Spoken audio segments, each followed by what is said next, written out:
Oh, it's time! It's time, guys. We're gonna ramp the music down a little bit. Welcome to the MBL Season 3 draft stream, my guys. My boys, my friends, my pals. How are we all doing? Is Dong with Shofu again? Yes, he is. You will see very soon. Let's get some DKD hypes in chat, my guys. Season 3 of the MBL. This is something that's been ridiculously highly requested. So we've been planning this for a long time. The wedding got in the way a little bit, and it delayed it a little bit, but we're here with the MBL Season 3 live draft. We have some new teams. I hope you guys have been paying attention to the MBL Twitter. That's at Pokemon MBL on Twitter. If you have, you've seen the new teams announcements. We've had some awesome returning teams. We've got some awesome new teams. We've got some real legends joining the MBL this season. You can check them out. Check out how they draft. See how they do in this draft. Yeah, it's been a wild ride. So let's all jump in and say hello. Are those Gen 5 Pokemon I see? Yes, they are. They're Gen 5 Pokemon. We've got the new logo on the screen right now. You can pick up a shirt, !shirt in chat. We'll give you directions on how to pick up the new logo on a shirt. It's like a big circular logo right in the middle of the shirt. It doesn't say Pokemon on it anywhere. It's very yin and yang. That's what the logo's designed around yin and yang. So it's, you know, you can wear it out. People won't know what they think, that you're wearing like a chill yin yang shirt, but really you're repping the MBL, and that's what we wanted to go with, the really clean monochrome logo. I'm joined today by another coach. I'm a coach of team. Pardon? Where are you in Discord? You're not in the MBL server. I'm in a call with Jamie. Be in the MBL server so people can join. No. That was the whole point. No. Sorry, Barrel's interrupting a very professional broadcast. I'm joined today as my co-caster by a very skilled coach from a very rivalrous team to me and Shofu. Me and Shofu in team formerly known as Disney. I'm joined by a member of Team Jamie. It's Jamie Keane. Hello, Jamie. Hello there. So I only assume you introduced me as Season 3's winner. No, well, you didn't win Season 3, did you? I mean, not yet. It's Not yet. We're really excited for this. Like, this is very exciting. Yeah. So the draft order was randomized, and It was randomized, and it was terrifying. Like, I don't think we really prepared for the worst case scenario. No, I don't think anybody prepared for this. So Team Dream Ball, the two-time MBL champions, got their first pick in the draft. Yeah. That's not fun. Everybody, No. I think, has the same first pick in mind. I know I have a very specific first pick in mind because of the way the votes went. So just to clear up everything really early, we voted not to ban Omni boosting moves. And for those of you who don't know, a few more Mons have gained Omni boosting moves since season 2. No, we banned Comomium. Yeah, we banned Comomium, but all other Omni boosting moves are legal. So we have Team Dream Ball, that is made up of Wolfie Glick and Marcus Stadter, the two-time MBL champions, Wolfie Glick being a world champion as well. We've got team that was formerly known as We Disney. Shofu and I are no longer Disney, but we are the team that was formerly known as We Disney, and we are returning as we did Top Cut last season. We have Team Yahaha, which is Lee Provost and Pokealex. Barrel there. Team Drinking Birds are returning, of course. They were loved last year. Team Jamie. Well, they also cut. They top cut, and they were very much loved. Team Jamie returning. Obviously, you know. They also cut. They did cut last year, so they do get to return. The guarantee cut. Cutting guarantees you return. Team Yeet Down. This was the fan favorite. So every season we allow the fans to save a team. And the fans decided to save Team Blue Hunnits, so they've returned as Team Yeet Down. That is Shofu the Beatdown and G Yi. Team 2D is better than 3D is a very scary new team, actually. How do you feel about 2D versus 3D? That's two really amazing singles players. Yeah, honestly. And the thing is as well, like, Chimp's got some pretty decent like doubles chops to his name as well. Yeah, he does. He knows what he's doing. So this is Chimpact, who's done really well previously, and Team Yahaha. Not Team Yahaha. Wait, Yahaha. Hello? What am I saying? Sorry. That is Chimpact and Battle himself, Gator. It's Chimpact and Gator, which is Very scary since they're so on beat with each other as well. If you've ever watched Chimpact and Gator play together, fantastic players. Team Not Schooled, that is Joey and MV returning after they top cut last season. So they get to keep the name, they get to keep the team. Team Crumpet. I think they wanted to go back to Skull, didn't they? But like, yeah, they did, but no, that's not how this works. That team died. Team Schooled is dead. They failed to top cut, they died. Mm-hmm. Team Crumpet is Game Boy Luke, joined by a newbie to the league of Patters, Daniel Patterson. If you watched the WBE earlier today, you'll have watched me battle Daniel Patters. WBE being A-Drive singles league. Shout out to A-Drive for inviting me to that. Team Cyberbaz. They've cut both seasons. They've done really, really well both seasons. Have they been finalists both seasons? No, they weren't finalists last season. No, they weren't finalists last season. It was not Scald that was the finalist last season. Yeah, Not Schooled were the finalists. That's true. So, but they've cut both seasons. They were finalists in season 1. Now for this one, I think needs a little bit more time, just because some people might not know who Ray Rizzo is, right? You guys know who A-Drive is. I have a very funny story about this, right? So Patters actually messaged asking who Ray was the other day. Oh no. So he was like, who is Ray? Like, I've not heard much about him. Like, is he any good? and I was like, this is probably the only person in this league who has a Wikipedia page. so I went and found that. we all know who A-Drive is, all right? We all know that A-Drive, it's, huge Twitch streamer, massive YouTube content creator, phenomenal league threat. Like, he's gone very well in leagues, singles leagues, and he's making his debut here.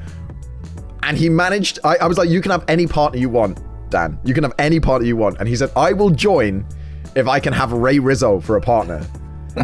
And Ray said yes. Ray Rizzo is a 3-time, the only, I believe, 3-time world champion of Pokemon. The only multiple champion, but he didn't just do it twice. He did it 3 times. What? 3-time world champion of Pokemon. And that was in a row, right? I think so. He just went 1, 2, 3, boom, I'm world champion 3 times, I'm done. Bam. Right? Yeah.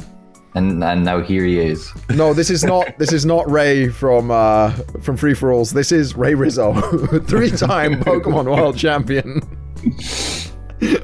Maybe just drop that Wikipedia link in there as well. Yeah.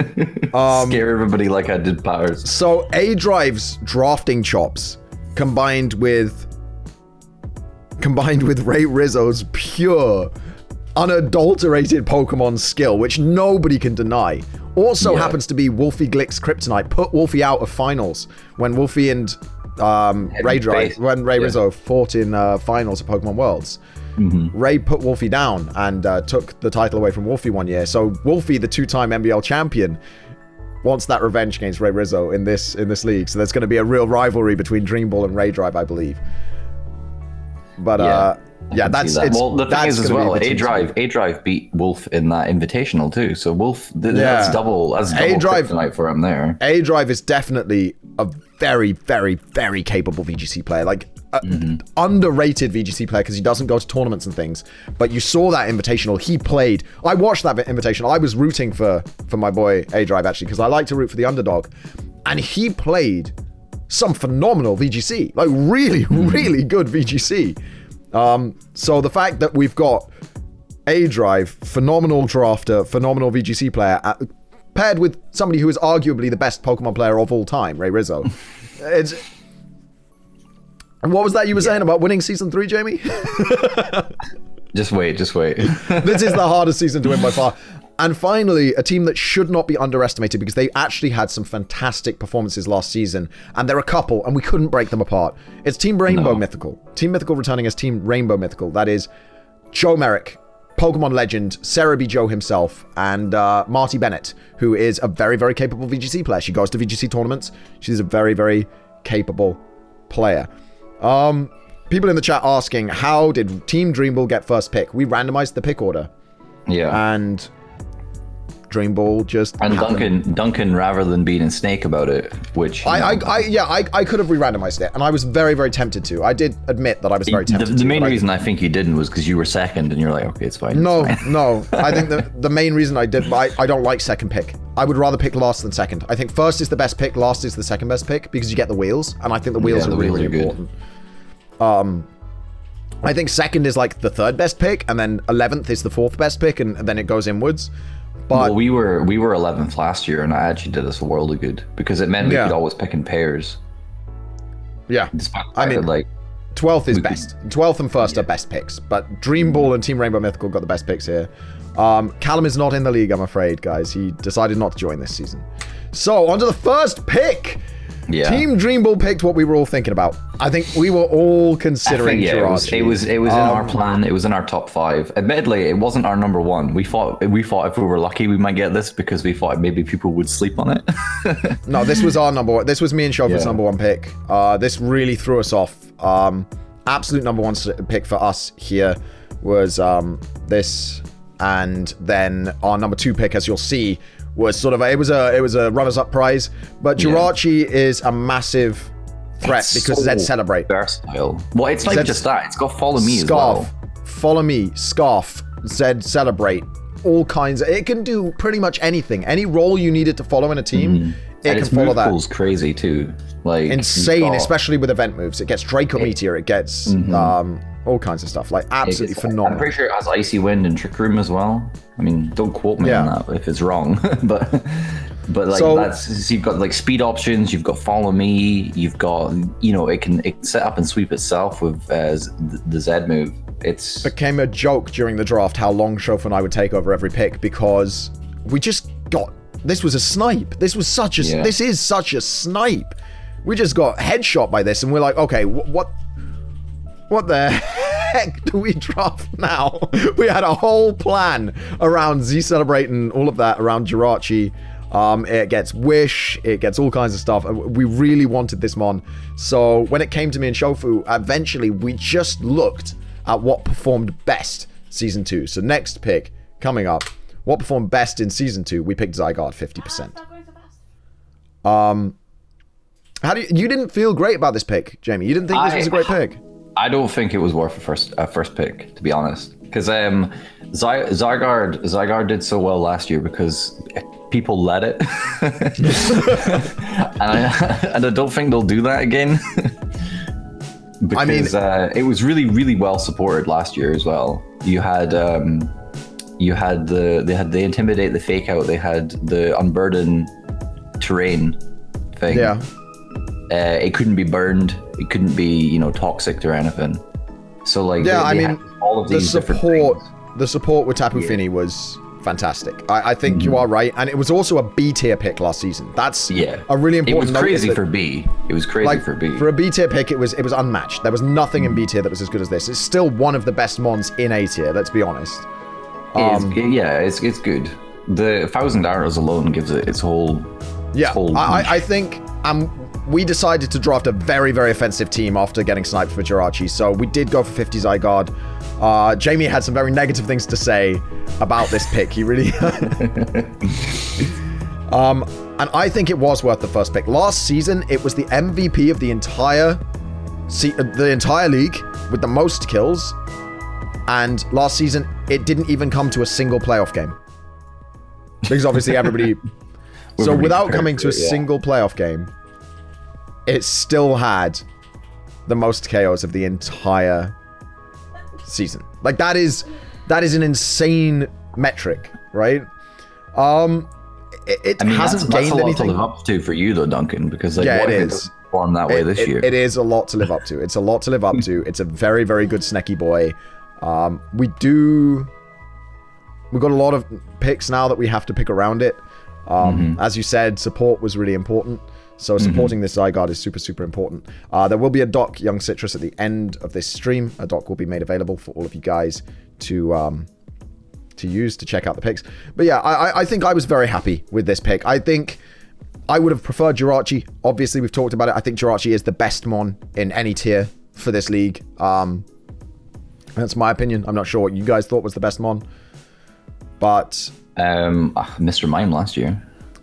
Blaufer, if we were picking live, the stream would take 27,000 years. So. Oh, you have no idea how long this Yeah. took. Yeah, there's no. This is the live stream of the draft. This is where we reveal all the picks in the order that they were picked. But it is physically impossible to live stream a draft in it took real us, time. It took us literal 2 months. Literal weeks. Yeah, like to, 2-3 months. It's been 2-3 months. Yeah. I'm drafting them. And that was just you, Dreamball, and Cyberbaz. That wasn't even it wasn't even everybody.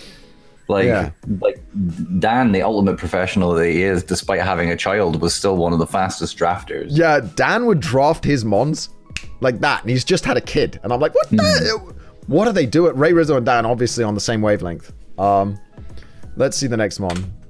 Oh. It took about 6 weeks. Tapu Bulu was the first pick for team. This to me is quite a scary first pick because Alex is really familiar with... Yeah, he's big Tapu Bulu player. I'm not sure about Bulu as a first pick though. I ran Bulu last season as a B tier pick.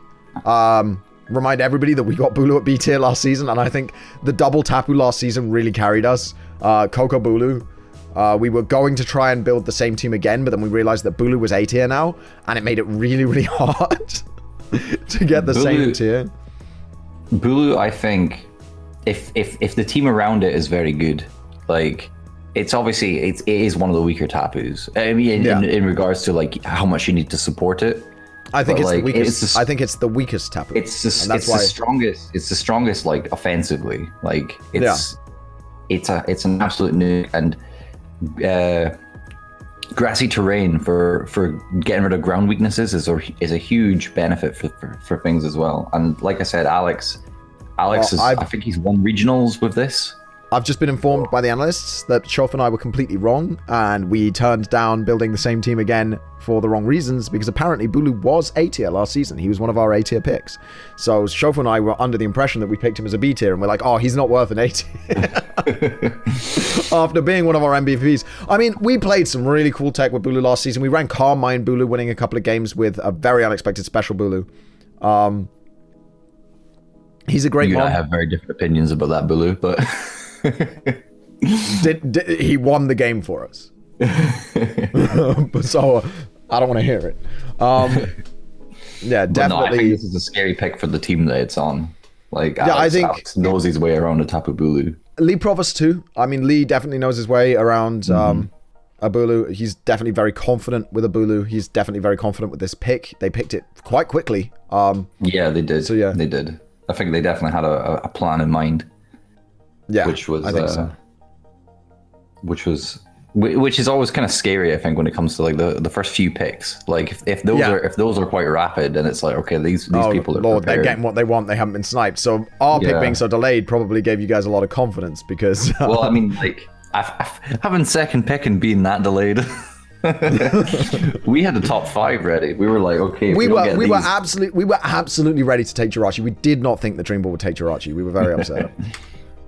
Here we go. Mega Metagross as the first pick for Lawsy and T-Man on Team Drinking Birds. Probably easily the best Mega that's available, I'd say. Oh, yeah. And probably what we should have picked instead of Jirachi. Same typing. Would have filled pretty much the same role on our team. I genuinely thought you were going to pick this, to be honest. When we saw it picked, we regretted our decision immediately. Like, very, very quickly regretted Zygarde. Realized that this would have been a good replacement, but we were freaking out and we were almost out of time to pick with Zygarde. So this pick, both of us, I think Shof and I both face-bombed pretty hard here. No, this is a solid pick. It's like, especially now, because it wasn't available last season because we banned it. No, it wasn't. And the season before that, it didn't get the auto speed boost. No. So now it's just straight up like this is the most powerful form it's ever been, and it was basically the MVP of season 1. So it was. I mean, it was the MVP of season 1. You can see from looking at how it's evolved in singles and doubles over the last kind of year or two, just how much better it's became in the generational shift, because it got banned from OU, didn't it? Yeah. And it's like it's the most common Mega in singles at the moment, I think. In VGC rather at the moment, I think. I think it would have been a much better pick than Zygarde. We definitely regret it. There's a lot of regretty there. Amazing Pokemon, amazing pick for Team Drinking Birds. I think probably the better pick between this and Tapu Bulu as a first pick as well. I think Jirachi still outclasses it just because of its versatility.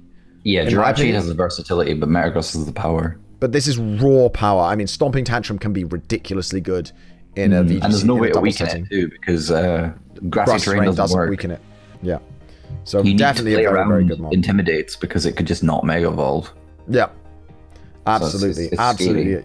Hugely scary, hugely threatening mon. So Mega Metagross for Team Drinking Birds, something that Shof and I are very, very jealous of, and definitely regretted as soon as we saw we pick it. We were like, oh, how did we forget Mega Metagross? We're just looking at season Genuinely 2 stats. surprised that you didn't. I was like, this. I was actually to the other Jamies. I was like, yeah, Duncan's definitely taking Metagross. Like, It's one of my favorite mons. Mega Metagross is one of my favorite mons to play competitively. You know this. I used to build teams around it all the time. I ran it in VGC for a long, long time. So yeah, but we just ran out of time. We had 4 minutes left on our pick, and of our 24 hours. Yeah, very much a regret. Team Jamie picking up our MVP of season 2. So you didn't want to face it this time, Tapu Koko. No, well, the thing was, right, so we had a basic plan for what we wanted to build in January when we originally thought this was going to happen. And it revolved around Tapu Koko. So when we saw that we were 5th, we were like, shit. Yeah, there's no way. There's no way we're getting Tapu Koko. It's just we're not getting going that, to happen. it's easily the most versatile Tapu, I'd say. Like, you've got the speed, immediate speed. It's got crazy move pool. You can go mixed. It's not like it's not crazy weak. It's It's there's a lot of very, very support. solid mon. It really came through for us. Yeah. In a big way. Oh, no. Really came through for us in a big way, season 1. I accidentally clicked my screen and it went to the next slide. All right, okay. I think it's a really good pick. I do. I think it's so versatile. It's so versatile. But yeah, so when we saw that we got actually to this pick and it hadn't actually gotten yet, we were amazed. We were like, oh my god. Because spoiler alert for the future, we actually didn't get drafted. Not drafted. We didn't actually get sniped once. That's how solid our game plan was. Let's not talk about that when Shof and I got sniped the number of times we did. Right, I guess we've spoiled it now, so let's move on. Yeah, you might as well just go to the next one. Team People know Yeet what Tapu Down Koko does. started with a C tier Pokemon. This was a power play. Hooper Confined in C tier as their first pick. I did not expect to see it C tier in the first time round. The first round picks for everybody just blew me away because I was like, I thought everybody was just trying to copy Dream Ball from last year because they saved their S till last, didn't they? So I was just like, right, everybody's just like, oh, that worked for them. That's what we're gonna do. But this is solid, right? Because Hoopa C is I think it's one of the best mons in C tier. It's easily the best C tier. Yeah. So it was a really like easy, solid pick for them because they could come and pick up the scraps in the B and A tier where there are so many mons that aren't going to get picked because they're big tiers. Like we have very big A and B tiers this season, like bigger than last season. So going into the C tier, where the pickings. That's the thing, yeah. Like you can very easily leave your like A's to the end. Yeah. And so going straight for C and sort of picking the cream of the crop in C early, getting those really valuable C tiers where all the A's and all the B's are all viable. Whereas the C's had a lot less viable mons in them. Hooper Confined, absolutely awesome pick. Trick Room is an option. It can definitely go Choice Scarf. It has a really interesting speed tier. It's got that niche. I can't remember what the move's called. I think it's Hyperspace Hole. Hyperspace Hole that breaks Protect. Exactly, which in a doubles format is just crazy, especially coming off of base 150 special attack. Super faint. Yeah. Yeah, basically, yeah. So Hooper Unbound gets Hyperspace Fury. This does not get Hyperspace Fury. It gets the Psychic type Hyperspace Hole. Obviously, Dark types don't get hit by it and therefore don't get their Protect broken. It's very important to note that. But it's a very, very strong Pokemon. It's a very, very good Pokemon. It's a very, very strong pick for Tier C. But did not expect Team Yeet Down of all people as well. Like, GE and Beatdown, really surprising record last season. Like, they really put the pain on some people. came very close to beating some of the better teams, actually, and like some of the best teams who ended up winning the league. They came very, very close to taking them out. They did take me and Shofu out without top. They didn't top cut in the end, but they took us out with some wild plays. Our game versus them was really close as well. There was a lot of a lot of roles and that had to kind of come into play. It came down to RNG with you two, with you guys. So yeah, Team Yeetdown, team to watch, and a very, very interesting pick for pick 1. Next up, we've got 2D versus is better than 3D. This is Chimpact and Gator, and they went straight for an S tier, opposite of Team Yeetdown, one of the most threatening offensive S tiers that we have in Kyron White. Yeah, that's a powerful. Like, I'm always unsure about the Kurums because I'm like, they're so like fat and powerful, but at the same time, like typing wise, their typing is incredibly poor. Dragon Ice is a very bad typing. It's like, especially, it wasn't as bad until Fairy came into the game, right?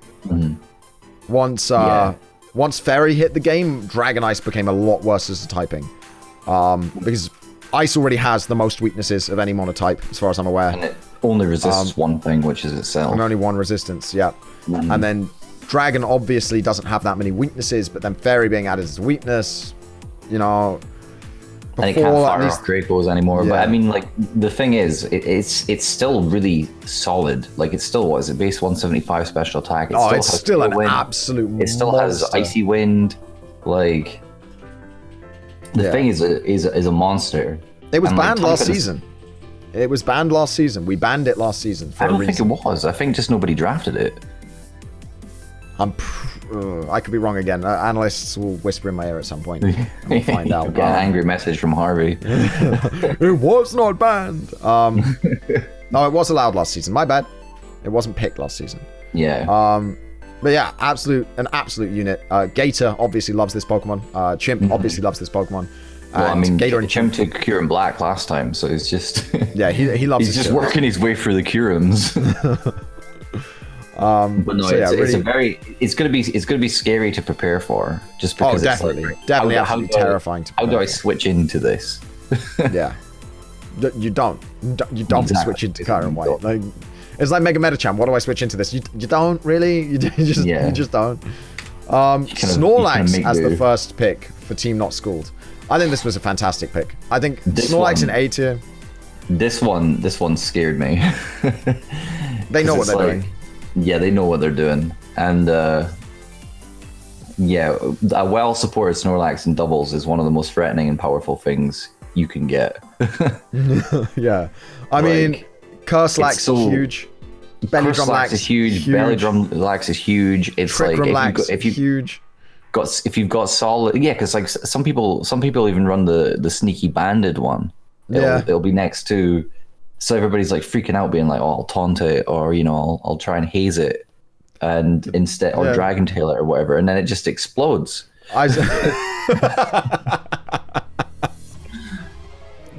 Yeah, Banded Explosion Lax is good. What do you have for a well-supported Snorlax? The Warlock. We are going to be showing each draft at the end of each round. Then it will show everything that was drafted in that round. But Snorlax, I don't know what more there is to say. It's an absolute VGC threat. It's performed in VGC super, super well. It's an absolute doubles OU threat. It's performed in doubles OU. It's banned in doubles OU now, actually. Oh, yeah, it is banned. Yeah. When we're allowing A tiers that have been banned in doubles OU, that's an interesting one. I voted S tier on Snorlax. I just want to put that out there. When we were doing the tier voting, I did vote S tier on this Pokemon. I feel like I did as well, but I can't remember. You did, yes. All the Jamies except Miller voted S tier on Snorlax. No, that can't be true because I think we all voted together. We're very strategic. Well, Miller might have misclicked. I mean, that is something I would expect from Miller. I remember looking at the votes and Miller voted A. So, and there was one vote in it, so that misclick put Snorlax in A tier and gave it to Team Not Schooled. Anyway, let's move on to Team Crumpet of Patters and Game Boy Luke. Here we go. This is a really solid with the right as support. well. with the Yeah, right support. exactly. I would like to question why Snorlax is A tier, but Mega Marwal is S tier. I'm gonna throw out the fact that half of the people in this league are singles players. Singles players, yeah. So they don't fully grasp. They're very, very good singles players. I think a lot Yeah. of people did tactical voting this year, because they wanted to play with certain things. I Yeah, know I that think you that's guys, probably I know that you guys had tactical voting, like, so don't even pretend. So yeah, Mega Marwal, huge threat. It has to Mega Evolve. It's useless as a regular Marwal. I mean, you've one got of those Intimidate, megas. which is actually okay. Yeah, And it's, yeah, it comes in with typing, Intimidate. It's typing, providing it's well supported. Is excellent. Yes, Yeah. very So, steel like, is great type. You can pivot with it, you know. I mean, it threatens Zygarde, for example. It comes in, it intimidates it, and then it play roughs and kills it, and you know. Yeah, and it lives 1,000 arrows at -1. Yeah, after an intimidate. Yeah, Yeah. because it's got a lot of bulk to it. So yeah, people are saying in before Cyberbaz rebuild their team again. We'll have to wait and see for the next pick. But Patterson Luke, how do you feel about that team? Let's talk about that team for a second. As players. As players, yeah, they both Yeah. been showing really promising results in leagues. They both improved a great deal as players this year. I know that Luke especially has really been putting in the work. He's been doing really well in the WBE. Well, I know from experience that Paris has been as well, because I've been kind of like. And Patterson has been part playing in of the the team WBE building. and playing really, really well. I Yeah. played him today. He's Really, doing- really excellent battler. He's So doing really well, isn't he? Actually, in the WBE at the moment. Yeah, So I'm he's doing. quite they're both curious to see. set. I think- I think they both need one more win max to guarantee top cut, and they're both pretty likely to top cut, even if they lose their last two. So even if they lose Yeah. out now, they're likely to top cut, and they need Yeah. one more to guarantee, which is really, really good in the WBE. WBE is a very competitive league. It's got some really, really top singles players. I mean, and I do think there'll be underdogs in this. I think in that's- this they're considered underdogs. Yeah. I would like to see how they perform as a team, because the other thing that we've got to note is we've had some teams made up of phenomenal VGC players that have underperformed in MBL seasons just because Yeah. they didn't gel, or they didn't mesh.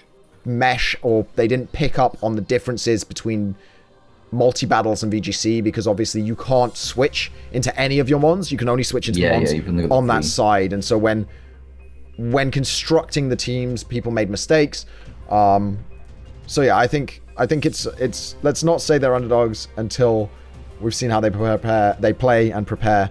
But they're definitely good players in singles, and I think that they can definitely convert that to a double seed. Yeah, I'm excited to see how they're gonna do. I'm confident. I think they might cut. I think it might be the surprise cut of the season is Team Crumpet in top cut. I really do. Anyway, let's see if Cyberbaz rebuilt the same team again. We've got Tapu Lele as their first mon, so a little bit different. Yeah, it is different. Although if you know anything about both Aaron and Baz, like team building within the last year, Yeah, they've they've been playing a lot of Lele. Yeah, this isn't really a surprise. It's also really shocking that Lele goes so late. To be honest, We considered it as well. Like, it's another psychic type that Shofu and I considered and kind of turned down and kind of regretted. it was our fallback if we didn't get. It was one of our fallbacks if we didn't get. If you didn't get Coco, yeah, I can Yeah. understand that. It's a very much a build around Pokemon. Again, it's like the Tapus really demand to be built around with the terrains and all of that. Like it's like a weather setter. They just demand being built around. So I think the thing with Lele is as well, like, it's so powerful with its terrain, and terrain isn't as easy to kind of negate as weather, because lots of things get rain dance, lots of things get sandstorm, sunny day, and all that. But like, I mean, a with lot of terrain, things not get a lot of things terrains. get- A lot of things get terrains, but not a lot of things get a benefit from that terrain. So there's not much reason to run it. The terrain moves aren't as uncommon as people think, but It's not still many not, mons they're have not it. super widespread yeah, though. they're not so, super like, widespread, and they're not super like- incentivized to use. Yeah. So kind of powering Lele down, getting rid of that psychic terrain, like against Someone with no tapu. At the moment, there's only 2 Tapus being drafted. You've got the As well. 3 tapus: Coco, Blue, and Lele. 2 other Tapus. Sorry. Yeah, but the big thing is that there are 8 teams in this league, and only 4 tapus. So you know that 4 of your matches, you don't have to face another tapu, and you know that your terrain is there to stay. That's the logic for me and Shofu behind drafting double tapu last season. Was we're reducing that. Now we've got 5 teams with no terrain. And that's super, super good for us. So, I was very happy last season.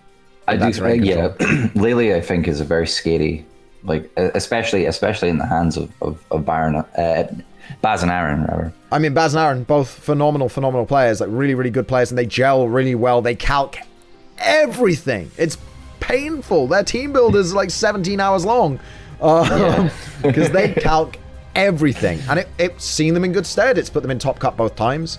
12 teams, isn't it? There's 12 teams. Yeah, there's 12 teams. There's 12 teams. 8 teams was season 1. Even better, like, so, 4 teams, you've got 8 matches with no terrain. Yeah, exactly. So yeah, huge. But like with a terrain setter of yourself, like that's amazing to have, because it means you're pretty much guaranteed, whatever you want to do with it. Yeah. I think it's super important. I think that the Tapus are very underrated in this season, in this series. They were last season underrated. I think that they had a really good showing last season, and they ended up being very, very powerful mons. People took Feeney very won seriously in the end, didn't it? Yeah, it did. But now we've got a Team Raid Drive. Everybody's hyped to see what they pick. Incineroar. First pick. I think this is a really solid first pick. A phenomenal Pokemon. I know, again, from a singles perspective, this might be a bit odd because it's currently is it NU? It's in? Yeah, it's oh no, it's gone up to UU, I think, because of Intimidate Fake Out. Or Intimidate in general. But anyways, like in VGC, this thing, as soon as it came in, this was like, I'm on half of every team now. Oh, it is NU. It is NU, yeah. But it's Fake Out. It's such a great support. It's bulky, it's fast. You've got Will-O-Wisp, you've got U-Turn, Knock Off, Snarl. All the support moves you could ask for. Snarl, super important. Yeah. U-Turn as well on an Intimidator is incredibly important, especially an Intimidator with Fake Out and U-Turn. Yeah, so you come in, you Fake Out, you U-Turn, you're gone. Incineroar has been part of one of the most popular VGC cores right now. It is part of most of the popular VGC cores right now. So absolutely huge pick. I think I won't make assumptions, but if I had to put money on it, I would bet that this was probably Ray Rizzo driving this pick. This particular pick, because but then A-Drive's a big VGC player too, so, maybe they just came together and were like, yeah, Incineroar's the boy.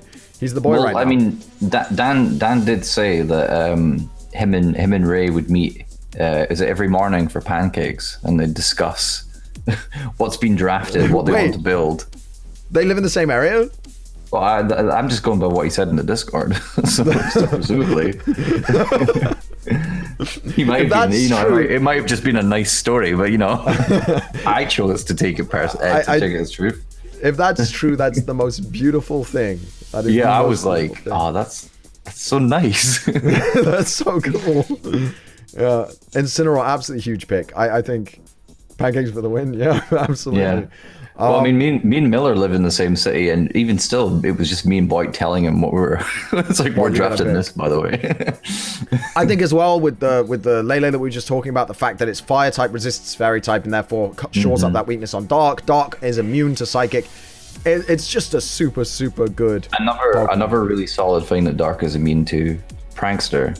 Yes, that's important. Actually, that's super important, and people do forget that all the time. I see that getting forgotten in top level play now in OU and stuff, because it's just new, right? It's a new mechanic that people aren't used to at all. Yeah, it's just one of those things you just sort of like, it doesn't happen often, so it's like, it's quite easy to kind of like overlook. But it's a really solid first pick. I think an absolutely awesome first pick and very scary. Let's move on to the final pick of round 1, Team Rainbow Mythical, Mega Diancie. This, I think, is pretty... I love Diancie. I love Mega Diancie. I think Mega Diancie is so fast, so offensive, such a good typing, gets some really great moves. Diamond Storm is better than it's ever been. It's been buffed. It hits both things. Like, you've got a 50% chance on both hits to gain +2 defense. So, like, on a good turn... +4. Yeah. Yeah, on a good turn, you gain +4. Because it used to be just +1 per hit, right? And they buffed it to +2. Yeah. So now it's a sharp increase per hit, which is just insane. You got a 50% chance of a +2, And then on top of that, if you get the +2, you've got another... Well, you've actually got a 75% chance for +2, but that's just odds. And then on top of that, you actually have a 25% chance if you get the +2. So of that 75%, another 50% of them, so overall 25%, is going to be a +4. It's just huge. That's huge. And it gets a lot of niche options too. I mean, obviously, because it's so fast, I don't see them running Trick Room unless they decide to go with like balls to the wall play, and it's like they're predicted Trick Room, so they go for the, you know. It's a good Trick Room reverser. It's also not against possibility that like it's about to go down and there's a slow mon in the back, so it Trick Rooms as its last play, and then the mon in the back comes in, and you know, it can go boom. It can go boom. That is true. Yeah, no, I think it's a fantastic pick. It's very fitting because their team Rainbow Mythical. It's a mythical Pokemon. Well, I mean, they didn't have a single mythical last year, so it's, you know, it's about time. They're fixing that. So yeah, huge. Oh, it's got Magic Bounce as well, which is actually important in this format because this format is 6 Pokemon. It's not VGC. It's not 4 Mons. It's 6 Pokemon, and I think hazards are important. I ran hazards a couple of times last season. I think a lot of the VGC players sleep on hazards. Well, I mean, me and the Ever Jamies and then Cyberbaz both lost to Not Scald because of hazards in Top Cut last year. I mean, VGC players, like literally in Top Cut as well, Not Schooled made their play through Top Cut, winning with... I'm with Shofu, Crobat Community. But they won through Top Cut with hazards because the VGC players didn't prep for them at all. Well, we just didn't think about them, yeah. And I mean, I have a newfound respect for Toxic Spikes, let me tell you that. Yeah, I believe it. I believe it. So Magic Bounce is a significant ability, I think. And I don't think... I don't know if you said, but the auto speed as well. Like, that's another thing that's really... Because it goes from, what, 50 to 110? Yeah. Like, you don't need to protect turn 1 anymore. Also speed this gen. It doesn't need to run protect. I mean, it might want to because it's doubles, but it doesn't need to. So that's really important. So there we have it. The first picks, the round 1 picks. Team Rainbow Mythical with Diancie. We'll go back to Team Ray Drive with Incineroar. Team Cyberbaz have the Tapu Lele. Team Crumpet with Mega Marwal. Team Not Schooled with Snorlax. Team 2D is better than 3D with Kyurem White. Team Yeet Down had the Hooper confined. Team Jamie with the Tapu Koko. Team Drinking Birds with Mega Metagross. Team Yahaha with Tapu Bulu. The team that was formerly known as We Disney with Zygarde. And I'd like to point out, our team name was meant to be the team formerly known as Disney. And everybody was like, nah, your team for Cord. And you're going to have that W in there. And I'm like, oh, I hate the W. I hate the W. Yeah, it's team... I argued for it. I was like, there's no W team formerly there. known as Disney. I think we'll probably change that during our logo video. We'll make it very clear that there's no we in there. And finally, team... Yeah, see, people like that it's Team Lord Farquaad, and that really annoys me. And finally, Team Dreamball with their ridiculous turn 1 snipe of the turn 2 picks with that Jirachi. Absolutely foul snipe there. Very upset. Let's go to round 2. Yeah. Team Rainbow. So we got the wheel for Mythical, don't we? Yeah, and they double picked Mythicals. With Victini. They're doubling down on their lack of Mythicals from last year. This is Marty's mascot as well, isn't it? Yeah, Marty's mascot. You can see her in that little image there with her Victini plush. I know that she was really well for you last season. Yeah, I know that she was particularly annoyed that we got it last season. Yeah. And if anything, Victini's gotten better because it now has Zed Celebrate, So this is actually some behind-the-scenes stuff from last season. We're going to just talk about this quickly. So Zed Celebrate came out on Victini during Season 2. And the Jamies thought they would be allowed to use it. Yeah, we were going to. Yeah. And so the Omni Boost there was banned by popular vote because it gained it after tiering. And we were saying maybe it would have been S tier if it had these boosts. And we can't, even though Jamies didn't pick an S tier, and so they still could have picked Victini at S tier, they were still denied the right to use Omni Boosting. But this season, Omni Boosting has been voted not banned. Yeah. And it had Omni Boosting from the very beginning.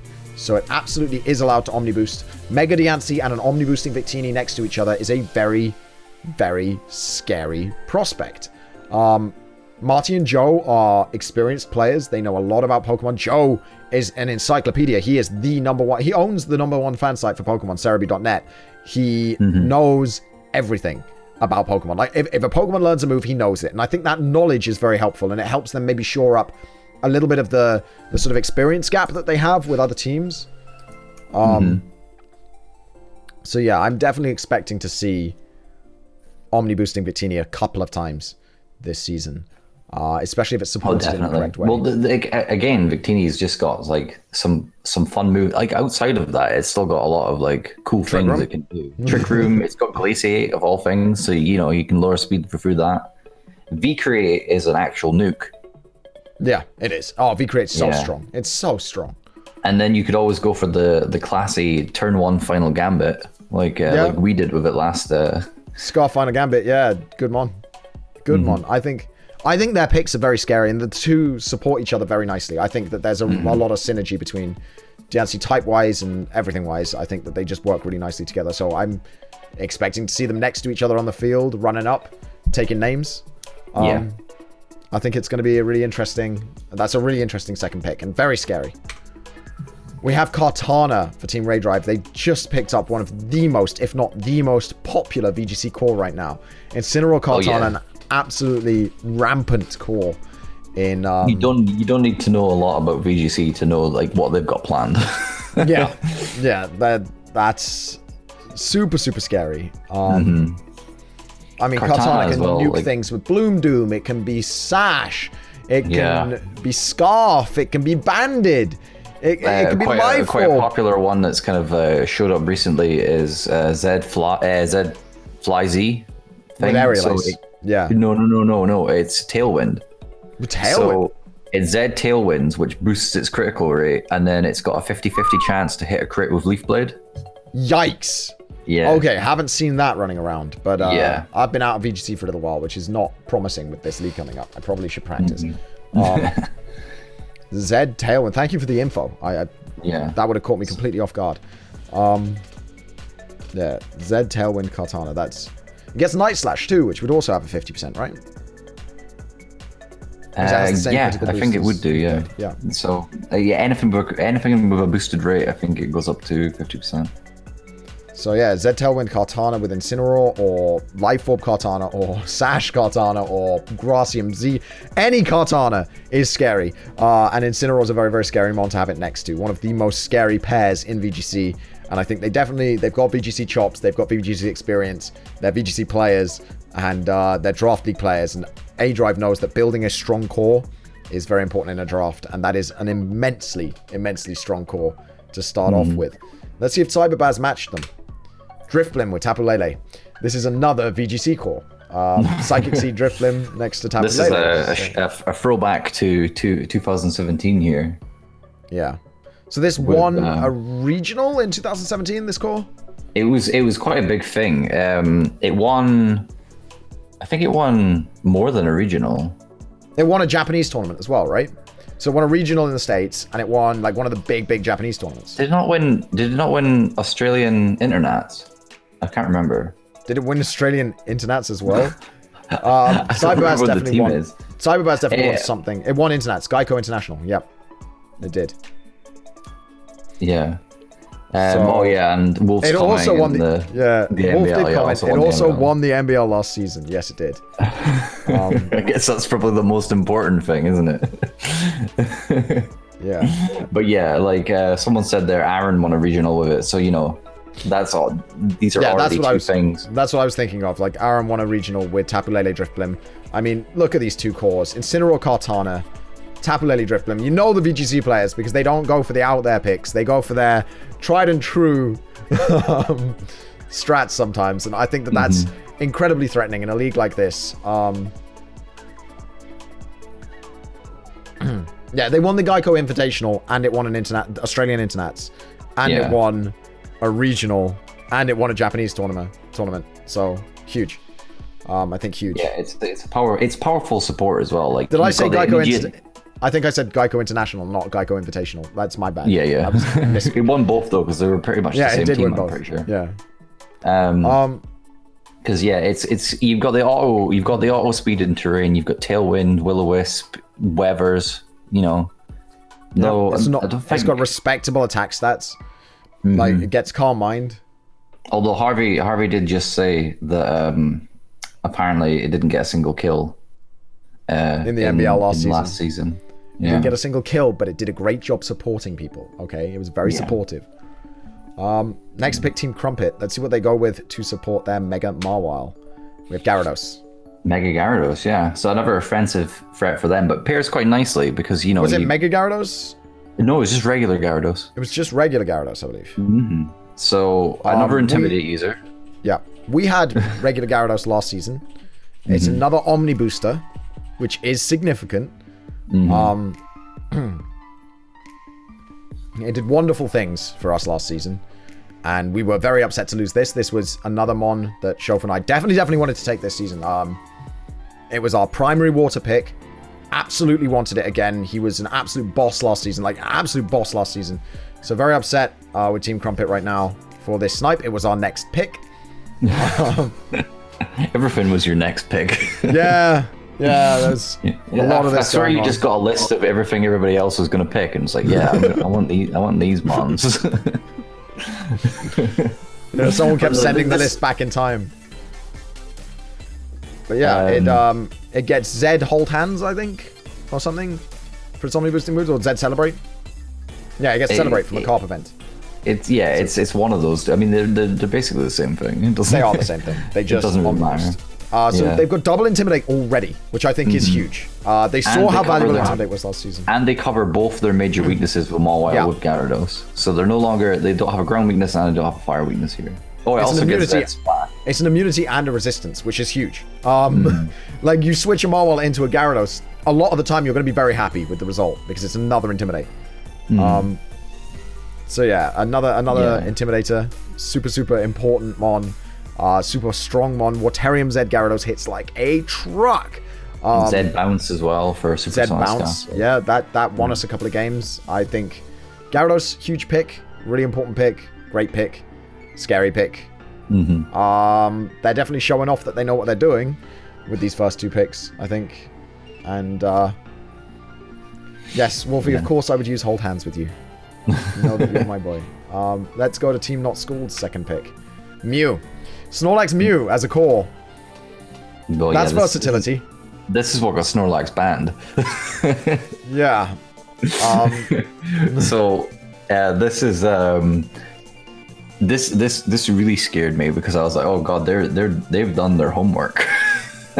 So why don't you explain to the chat why this got Snorlax banned? So I think the idea is that you I think you belly drummed while you trick roomed with Mew. Well, Mew gets fake out as well, so I think you do whichever one. Mew either fake outs while you curse, or you belly drum while you trick room.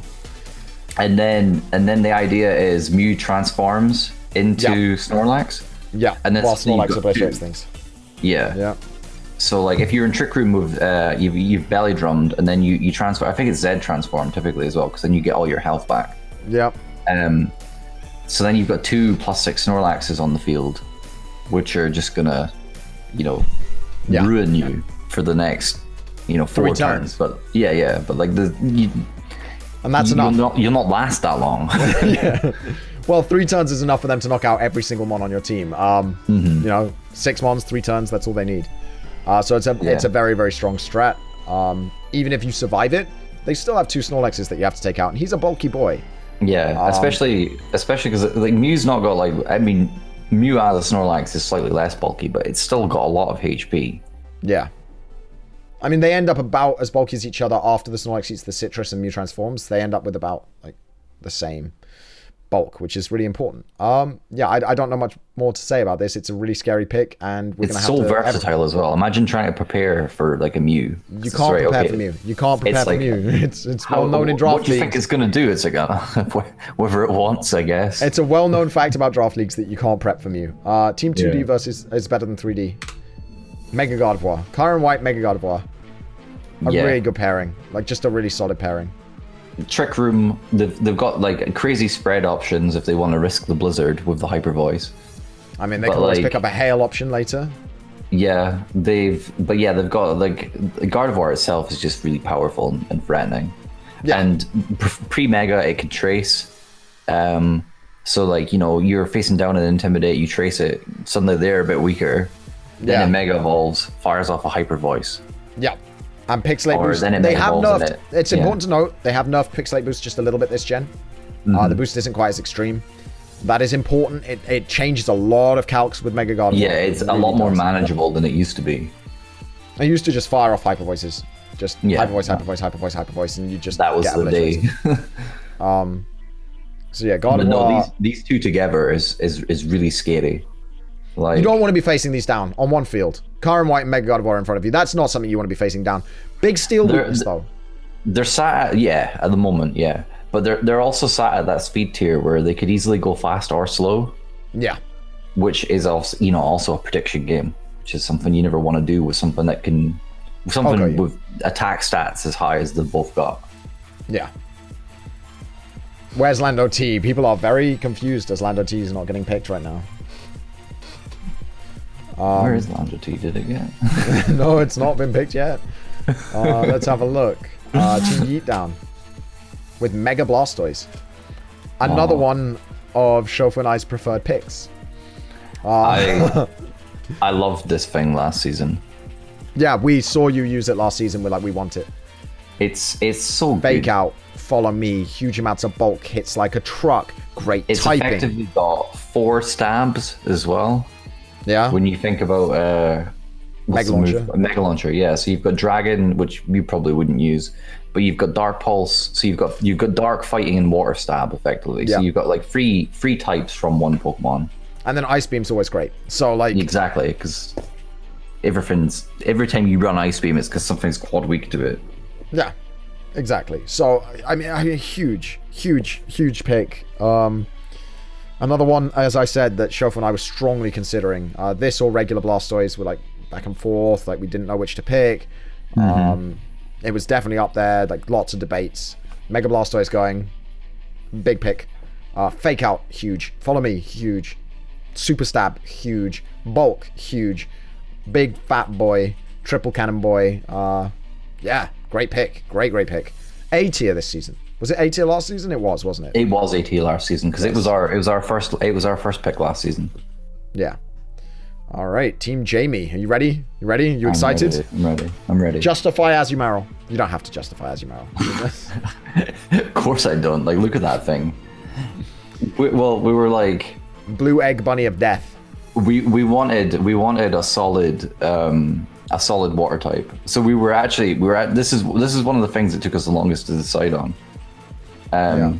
Because when we came up with a core, we just had, you know, our original strat plus a water type, and we hadn't decided what yet. okay. We just knew we wanted it from the A tier.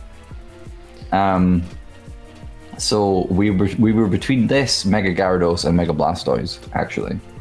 And Mega Blastoise went. Well, yes. So that helped. That helped with the decision making, and then one of the things that kind of freaked us out as well was remembering that Jirachi pairs really well with Azumarill. Yeah. Yeah. So we were Jirachi like- Azumarill. We were very happy you made this pick because there was no way we were going to pick it. And we really didn't want Dream Ball ending up with it.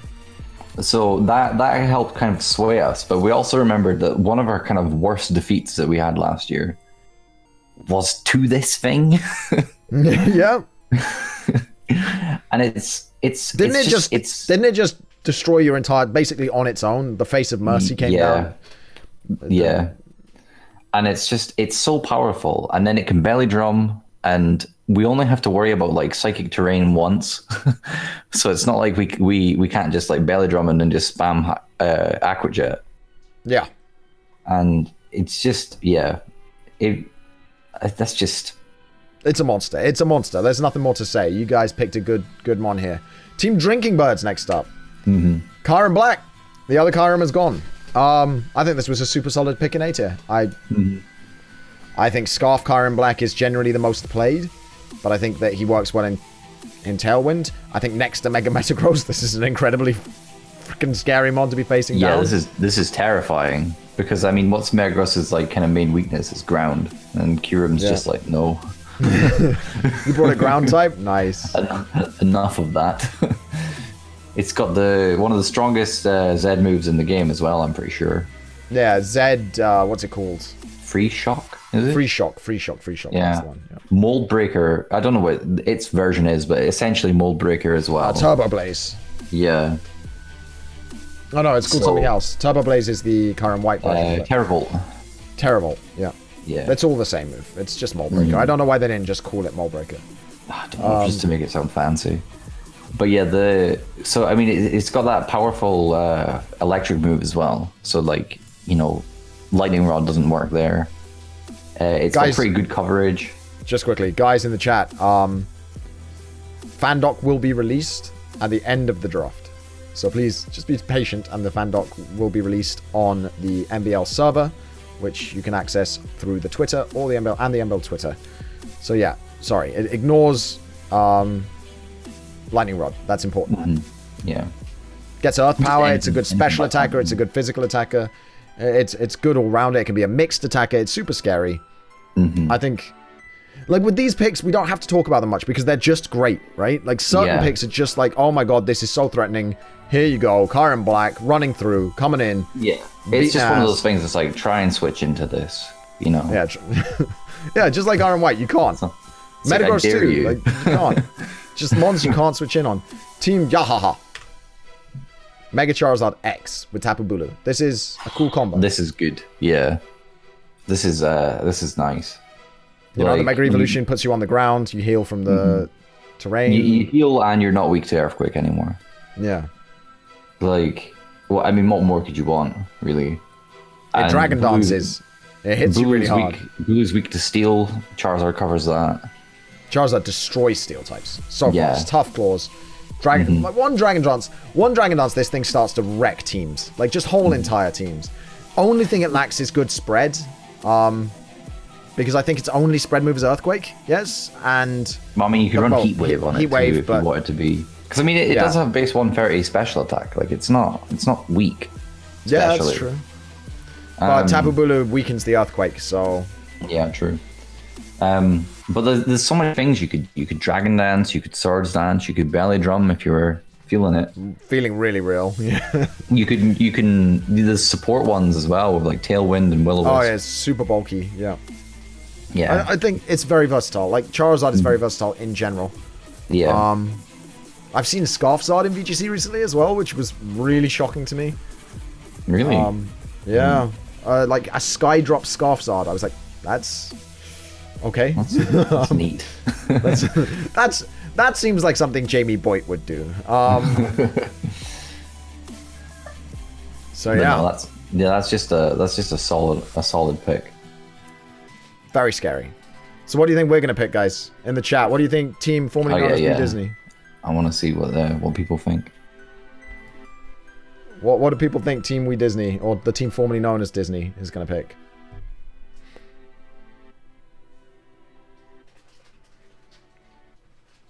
I'm seeing a lot of Feenies. A lot of Feenies. Wow. Venomoth. Wow, people really think we should have picked Feeny. I genuinely thought you were going to pick Feeny, and I thought that you were just going to rebuild. So this one blew everyone's mind. Zorora, right? A mon that has massively underperformed in singles. Massively underperformed in singles.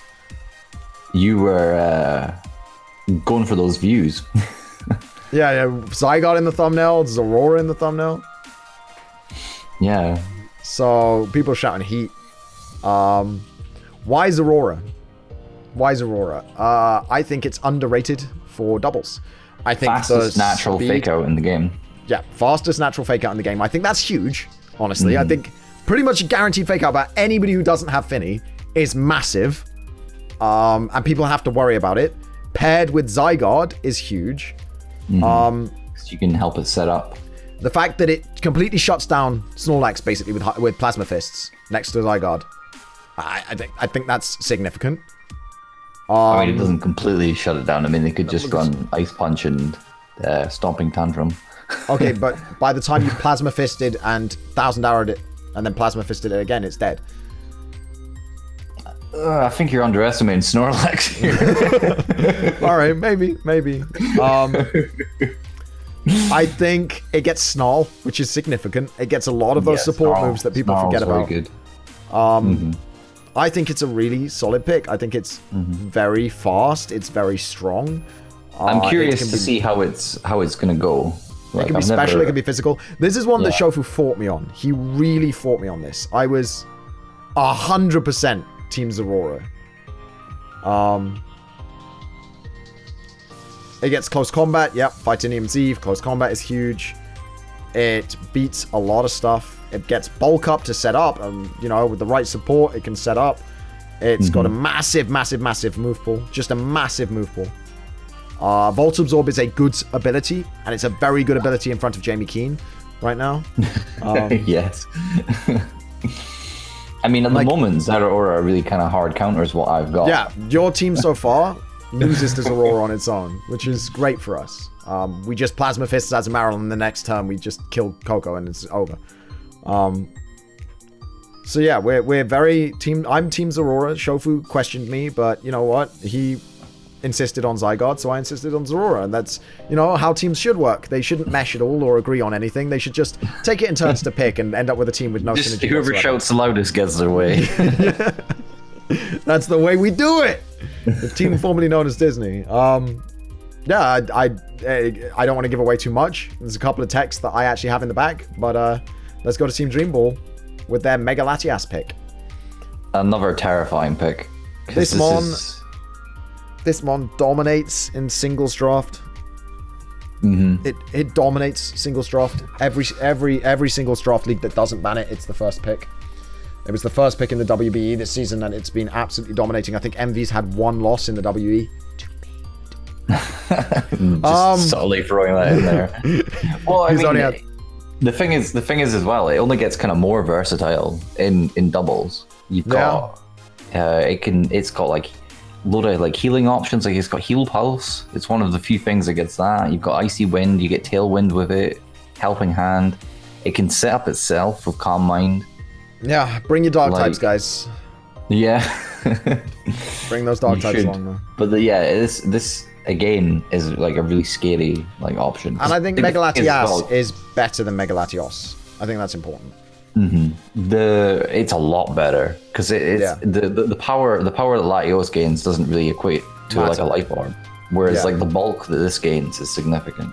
Yeah. But the thing is as well with the two that they've got.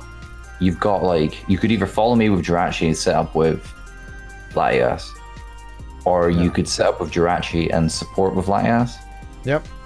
And it's just, it's 2 mons in and already it's a mind game. Yeah. Yeah, I think that's important. That's what you want when you're building. And I mean, Team Dream will have a proven record. They are 2-0 in the MBL. They have never lost a season of the MBL. They are our only champions ever. So, you know. I try not to question them too hard. The double psychic pick was a little surprising to me. Yeah, that was the only surprising thing for me. They do have a lot more picks, you know. It's 10 picks in this league. It's not a small number. So Magina was banned this season, or it would have been for first pick again. Yeah, probably. It wasn't first pick. That means it was banned. Who influenced Zeraora pick more, you or Shofu? Me. It was 100% me. If Zeraora tanks, it's all me.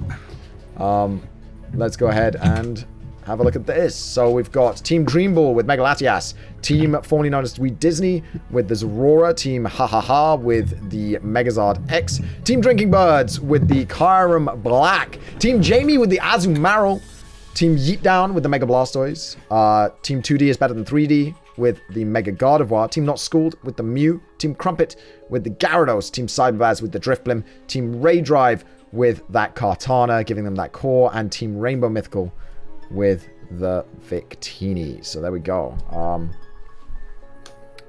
Shall we move onwards and upwards? Yeah, we should. Trying to get this stream done in less than 4 hours. So yeah. Mega Gyarados for Team Dream Ball.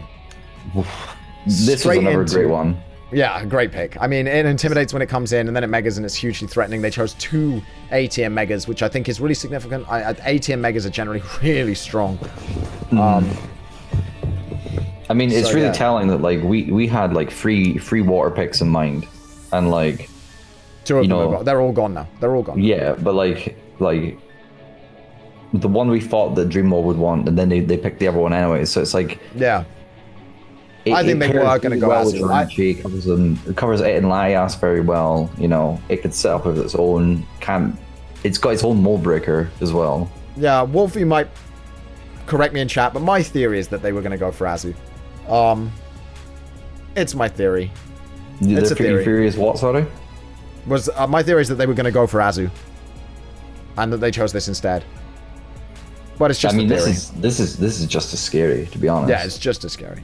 No way, No Azu way was lame. Azu was lame. Fair enough. They were going at Mega Gyarados the whole time. Hugely threatening Mon, super strong. The Dark type is super significant. Crunch. 2 Megas. How? It's a multi-battle league. I don't know. There's 2 battlers at once. You can both Mega. You're allowed 2 Megas. Mm-hmm. You can have 2 Somebody Z-moves watched too. the MBL before? The MBL multi-battle league means that you go into a multi-battle. It's 2v2. So you've got 2 people playing next to each other, and you can both Mega because you're separate players. It's like a free-for-all, but you know, use the actual way that multi-battles were designed to be used. Yeah, you're a team. Yeah, you're a team. Go back and watch season 2 of the MBL. You'll understand. Just watch it all, to be honest. Yeah. So You've got a week. Yeah, you've got a week to 2 watch weeks, the whole is it? thing. 2 weeks actually before the first battle. 2 weeks, yeah. Team builders go up on Friday, or like draft analysis, I should say. Go up this week. So yeah, Mega Gyarados, big pick. Team formerly known as Disney goes for Cresselia. This was Shofu's pick. I'm not going to justify it. We'll just leave it at that. We'll just leave it there. I don't think it fits with the other 2 mons that we picked. It's a good mon. It's surely a good mon. I mean, it gets Icy Wind and Trick Room, but we don't want Trick Room. So yeah, maybe in free agency you'll see Cresselia saying bye-bye. Coming to a free agency near you soon. yeah. Getting dropped by a team near you soon. Yeah, let's move swiftly onwards. Team Yaha with Mega Tyranitar, their second Mega pick. Zardex Tyranitar. Yeah, and well, Bulu Tyranitar is really the big thing here. Bulu Tyranitar is a big team. They're just protecting their ground weaknesses though with that Bulu. Yeah. I mean, Earthquake's the most common. Honestly, their team kind of gets chunked by Zygarde 50%, so I'm not complaining. Because obviously 1,000 Arrows, the thing about it is it ignores that ground type. Yeah. And speaking of the fun little behind the scenes you gave about Victini earlier, the same was also true for Mega Tyranitar. Where you wanted to switch to Mega Tyranitar. We could have got it, but you were like, oh no, we would have voted Tyranitar into S tier to stop us from getting it last season. And there is an A. You can't change. I voted S on this. All right. It was released mid-season. You can't take something that was released mid-season, my guy. We wanted it for the Top Cut. I know. Yeah. It didn't exist before the season, so everybody drafted their team assuming it didn't exist. Was the theory. But no, this is a solid thing. Like the Dragon Dance alone, it's so powerful. It's so fat. Like the bulk that it gains from Mega Evolving is actually just insane. Like it can take quad super effective hits. Doesn't take a Z close combat from Zorora, I'm just saying. And Zorora still that one already. It. And Zorora outspeeds it even if it's +1 if they run adamant. I'm keeping track, me. I'm keeping track. Alright. Should we just go on to the next one, yeah? Yeah, let's go to the next one. Team Drinking Birds. Zapdos. Just a phenomenal pick. It's goes with Metagross perfectly. You've got the ground immunity, Tailwind. It doesn't just do that though. It's got a Heat Wave. It's got Hidden Power Ice. It's strong. It's pretty fast. It can Volt Switch. It can U-turn. I think it can be physical. It can be special. It does everything. Zapdos does. He's a utility knife, right? Like he's a Swiss Army knife. You could even make it fat. Give it roost and just have it you sit. can definitely make it fat. It's quite a fat mon, and electric flying is a great typing. Yeah. Especially for what they need. Like get screens. Does it? That's cool. But yeah, like So yeah, they're saying that this is the new poster child of Team Drinking Birds, because obviously they had to have a bird. And Oh this was yeah, their, this is Zapdos drinking. this from was a their pond. drinking bird. Why Yeah, would you that- not drink with that beak? It's like Yeah, I one think big it's- straw. Yeah, it's a phenomenal pick. I think there's so Probably, much it can do. If we talk about what it can do, Tailwind and all of that, if we talk about Yeah. everything it can do, we'll be here all day. Yeah, So let's, Zapdos. One thing I will say about Zapdos before we move on, though, is I'd say it's arguably one of the best A tier picks. Yeah. Oh yeah. Yeah. Yeah. Yeah. Yeah. I wanted it, but you know we took Just Zora for- instead. Yeah. Zora's clean. Anyway, here we go. Mega Sceptile. Why was this in B tier? Why was this in B tier? You know what though? Because I think this is an unfortunate result of how the voting was calculated. I'm not 100% sure on this, but I'm gonna give you my Johns right now. I voted S tier on this Mon. that I think is too much. The Mon got voted one more vote for B than for A. And what was meant to happen is any vote for S in a tiebreaker between B and A should have counted as an A vote, but it didn't get counted as an A vote. So this ended up in B tier instead of A tier. So this should have been their second A tier pick. I hate Mega Sceptile, so I voted S tier. Okay, I'm going to admit that. But this should have been your second A tier pick. If I'd voted A tier, this would have been the second A tier pick. Well, to cut it short. This was part of our original plan. Yeah. This was one of the we It sits wanted next to Coco. Coco. Coco discharges. This gets special attack boosts. It's super fast. It kills everything. Yeah, It's a very and also it simple protects plan. Azumarill, Yeah. which is a huge boon because it's like, oh, you've got a nice like powerful electric type move there. We'll just take that away, and then Azumarill sets up, and then you're fine. Yeah. And you're so I think- fast that we're never going to need to run max speed. Your core is phenomenal. You might need to run max speed against us. But Yeah, you're I think the only team that I think we might need to. yeah, so this is ridiculous. This is ridiculous, and we're going to see how ridiculous it is. I think you're going to be, you know, last season you had your nice Z conversion trick, and now you've got your nice Azumarill Sceptile Coco trick. Coco and Azumarill on one side, Sceptile on the other, and just No, go we like off. we like to force you into preparing for certain things. Yeah, you do, and this is definitely a thing that we have to prepare for. Mega Sceptile is huge. It fires off massive leaf storms. It fires off massive dragon pulses. It's lightning quick. It gets that huge lightning rod boost. Big. It can be physical too if it wanted to. Yeah, people are pointing out though a little bit of a poison weakness here for you. We'll see. Anyway, Team Yeet down. There's your Landorus T, guys. You've been waiting for it. Yeah, the king is back. Everybody's like, where's my Landorus T? There he is. There's your Landorus T, my guy. It's not really a lot. Took a to long say time. about Landorus. Took We a all long know time to what be it- picked. It's a phenomenal mon. We all know what it does. I think it underperformed last season, which is why it wasn't picked so quick this season. And I think I think one of the main things about Landorus is Landorus isn't something you build a team around. Landorus is something that, fits on any team. yeah. So I think one of the big differences between the draft this year and last year was people are starting by building like Cores. solid cores, Yeah. and Landorus is just a kind of like, okay, this fits into this core, Yeah. and you know it does with this because they've got the Trick Room Mega Blastoise. You know they've Yeah, got. I the think it Trick definitely Room- fits. Trick Room Hooper, Trick Room Mega Blastoise, Trick Room Landorus T, they all work in Trick Room. That's an option. Yeah. It can go Scarf and just fire off Rock Slides. It's a great mon. We all know what it does. I don't think it needs much more talking about, honestly. Let's go to 2D versus 3D with Naganadel. This pick confused me. I was shocked by them doubling down on dragons. Yeah. I'm not gonna lie, but Naganadel is really good. Like, Yeah, oh, it's, yeah. it's fast, it's powerful. Very it's not scary as good for as it is Team in Jamie right now. singles. Very scary for Team Jamie right now, though. Sludge Waves are not something you want to be taking with the 3 months you've No, picked so far. no. Gets Tailwind. But like it gets Snarl as well, which Snarl. is big. Yeah. So I think it's a Um, significant mon. I think it's going to put in work.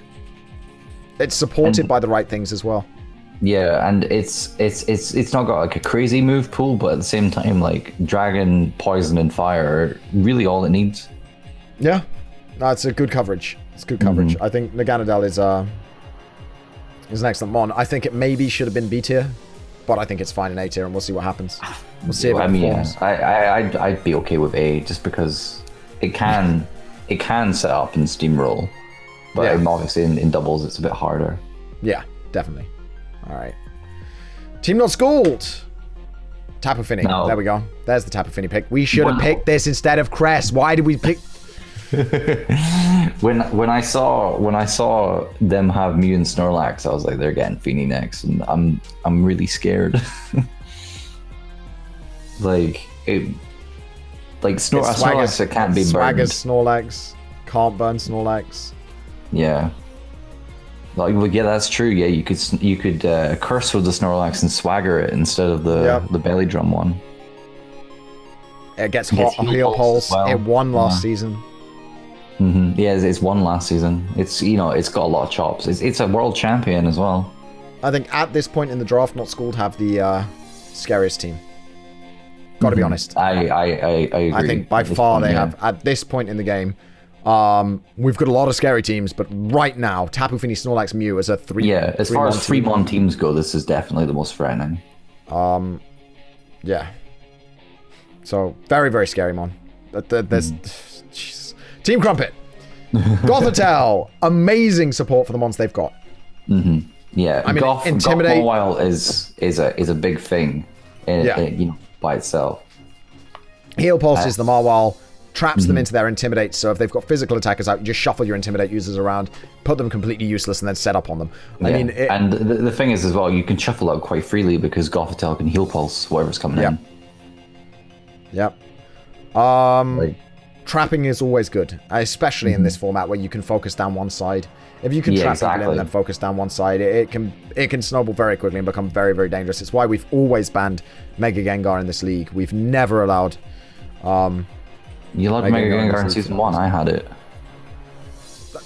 Fine. It's why we banned it Season 2, and we will always ban it from now on. Let me make it very clear. Mega Gengar in Season 1 was broken.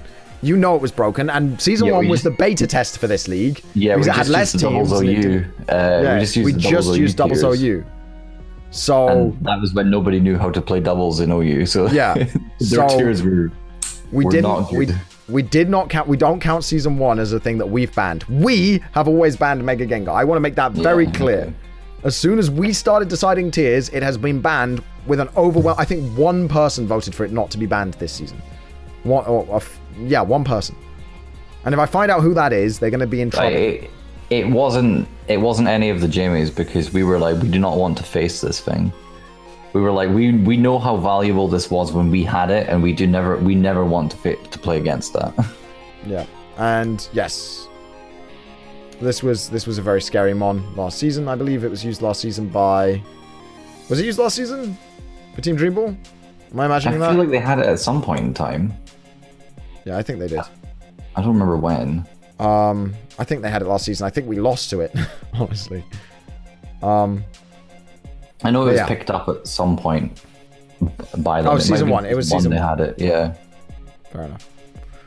Jesus, But it's been a long time. it's a good support mon, and like you said, trapping because you're trapping two people. Yeah, I think that's really important. Mm-hmm. All right. Team Ray Drive took regular Metagross.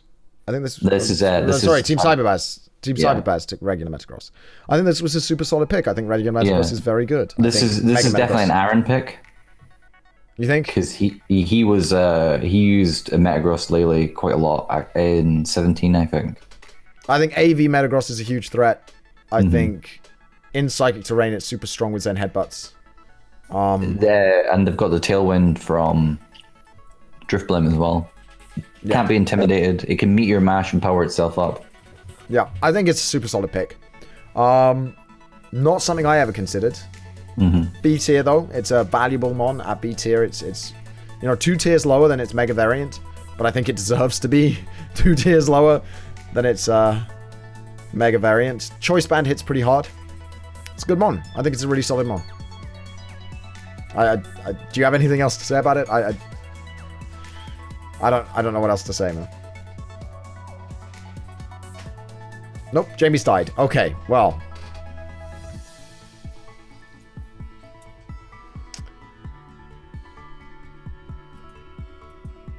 Hello, hello. we're having Discord issues, guys. Hello. Well, I'm going to use this opportunity to plug the shirt. !shirt if you want to pick up the MBL shirt. Help support the MBL. All money goes towards buying analysts better equipment and buying teams better equipment. There we go. He's back. Yeah. I'm back again. What do you think of Metagross then? It's really solid with what they've got. You know, you can't intimidate it, you can't slow it down. They've got Tailwind for it. You know, it covers Lele pretty well, except from the ghost weakness. Yeah. And it's just scary. It's powerful. You know, there's not really much else to say about it. It's a strong mon. Yeah. It's I think its main downside is it's a bit slow, but that's it really. Yeah. All right. Well, You've got let's Driftlin to make that up. Yeah, I think it's a good one. I think I don't really know. I don't have much experience playing with Metagross, so I don't want to speak out of turn. It seems scary, and Assault Vest I know is very bulky. Mm-hmm. Well, they could also they don't even need to Assault Vest it. They could if they wanted to be crazy and get the same benefits as Assault Vest, they could Psychic Seed it. That's true. And then they can still protect. So Team Ray Drive picked Vikavolt. This one was really like the mascot, like A Drive picking up the mascot pick 3. Yeah, that was okay. But to be fair though, respectable. I think they were sniped by not Scald. Fair enough. Like, given the fact that they had Incineroar and Kartana, you know, Fini is the third part of that call. Yeah. But Vikavolt is good. I'm not sure how it synergizes with these. It's quite slow, but it's very strong. Yeah, it's very strong. It can pair with Incineroar quite nicely because it's it's immune to ground and it deals with water types. People are saying String Shot is String Shot is actually viable. String Shot is how it was used in VGC 17 actually. Yeah. So I think I think it was a lot of it was for the. I think this is for the views a little bit. A Drive, Team Ray Drive picking A Drive's full-on mascot. Might have been a little bit for the views, but you know what? I respect it. I think it's a really, really good mon, and I can't question questionable picks when our team has picked what it has so far. It's going to be difficult to switch into, obviously, with that base for sure. 145 special attack. It's so strong. It's incredibly difficult to switch into. It's definitely solid. It's definitely solid, and it's probably more solid than it would be in a singles draft as well, because you don't have to worry as much about A-Drive uses rocks. it in singles draft. It finished me off in the WBE this season. I mean, I've seen him, but what I'm saying is, it's not got as many kind of hindrances, I don't think. No. Rocks aren't as prevalent. No, but it hits like a truck. It's a very strong boy. Gets Mudshot. Didn't know that until this season of the WBE, but Mudshot my Tapu Koko and knocked it out, which was... That's something else it did in VGC 17. So, yeah. And then Team Rainbow Mythical with the Malamar. I think this is a really solid C. I think C tier, Malamar, awesome. Especially with Victini. Yeah, Trick Room, you can topsy-turvy yourself. Or you can even skill swap yourself. V-Create topsy-turvy is huge. Or skill swap. Skill swap V-Create. Yeah, skill swap V-Create as well. More sense. Like both huge plays. Knockoff, it's strong, it gets superpower contrary. It does all kinds of stuff. Malamar's a really strong boy, and I think a great pick. It works so well with these mons. Yeah, it works it's only got one weakness. No, it's got two weaknesses as well, doesn't it? It's got Bug and Fairy. And both Diancie and Victini deal with the bug type. Fairies. Yeah, Victini resists the fairies, but doesn't. Yeah. I think it's a really solid pick. I think it's so sound. It's so sound. It's gonna be quite fun to see how they use Malamar versus stuff, the setup things like CR, Azumarill, or the Snorlax. That you belly drum and they instantly topsy turvy you. You're very upset. Yeah, Snorlax belly drums. -6. Yeah. I think it's a shame to me that topsy turvy doesn't affect the entire field. I wish it would affect everything. I think it'd be a much better move. But yeah, I think it's super cool. I think it's super cool. It resists a lot. It's very bulky. People run Assault Vest all the time. But it can run a lot of utility, which I think is super important too. Well, Trick right. Room alone, in something like this, is such an asset. Trick Room's always worrying, and the fact is, all three of them run Trick Room. So even on the last turn of Trick Room, they can double Trick Room on the protects and stuff to get Trick Room back up and all kinds of cool stuff. So yeah. Right.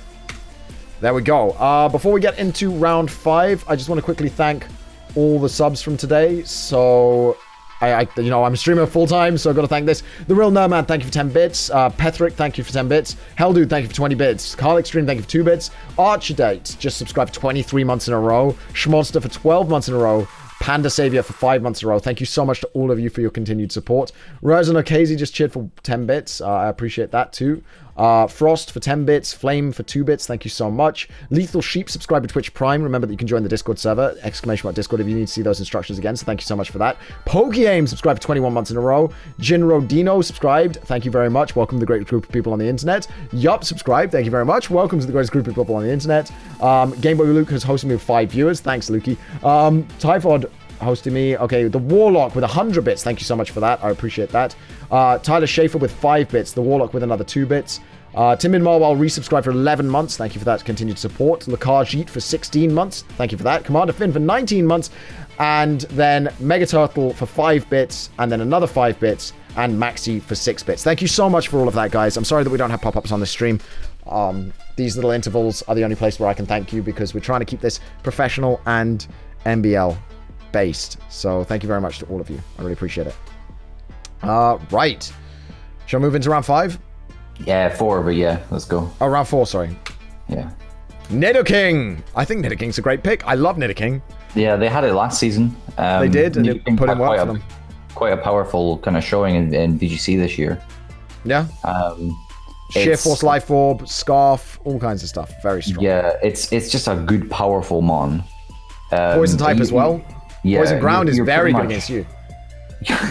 Yeah, Nidoking, it hard walls are Tapu Koko for one thing. Yeah. Yeah. Except can't really break it. Azumarill's fine, but it doesn't want to take a hit from Nidoking first. No. But no, Nidoking, it's coverage as well. You've got Ice Beam, Flamethrower, Thunderbolt, Earth Power, Sludge Bomb.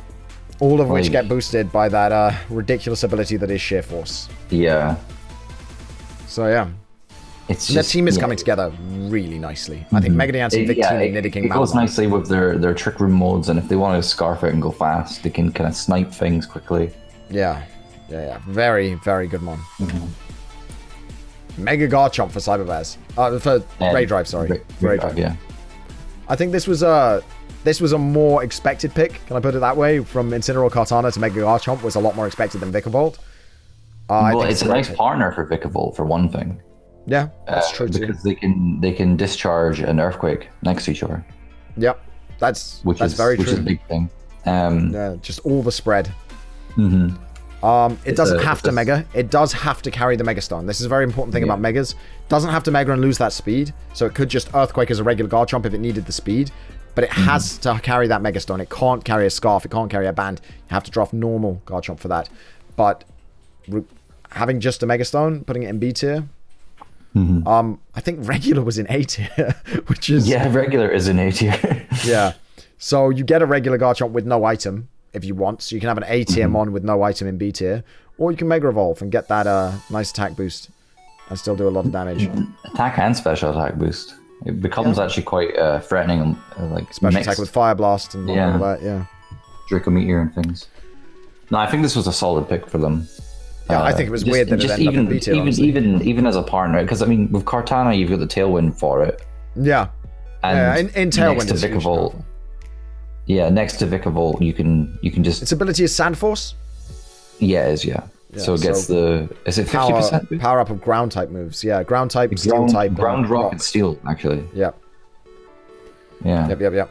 Good mon. I think he's a good mon. I think Garchomp is better, but not much better. And I think the fact that it can stay as regular Garchomp, it doesn't have to Mega Turn 1, makes it a lot more viable. So it's good. It's very good. Volcarona! What a surprise! Cyberbaz picked Volcarona in a draft league. Who would have guessed? Who would have guessed that Cyberbaz would pick Volcarona? They like it. It works for them. Go back and watch Season 2 if you want to see how it does for them. Yeah, Tailwind, Rage Powder, Quiver Dance. struggle bug. It does all the things. It does It's got all everything the you things. need, basically. It's probably definitely one of the better kind of fire types, I think. I think it's, yeah. Incineroar's the best, and then Volcarona is very good. Up there. But they have drafted this every single season in tier Yeah, A. they have. They're Yeah. just waiting for the day. They're waiting for the day that we drop it to tier B, and they're like, oh yeah. That's never going to happen. The more they use it, the more likely it is to that's true. Especially since season 4, we're probably going to performance-based tiers. So, Mega Manectric for Team Crumpet. This is another staple partner for Gothitelle. This is another Intimidator. Yes. 3 of their 4 Mons. 3 of So their you 4 Pokemon. I hazard a guess as to who's been building this team. With how much Pyres likes these Intimidates. I just... Pat, you've got a problem. All right, you need to see somebody. To be fair though, Manectric Fast, strong.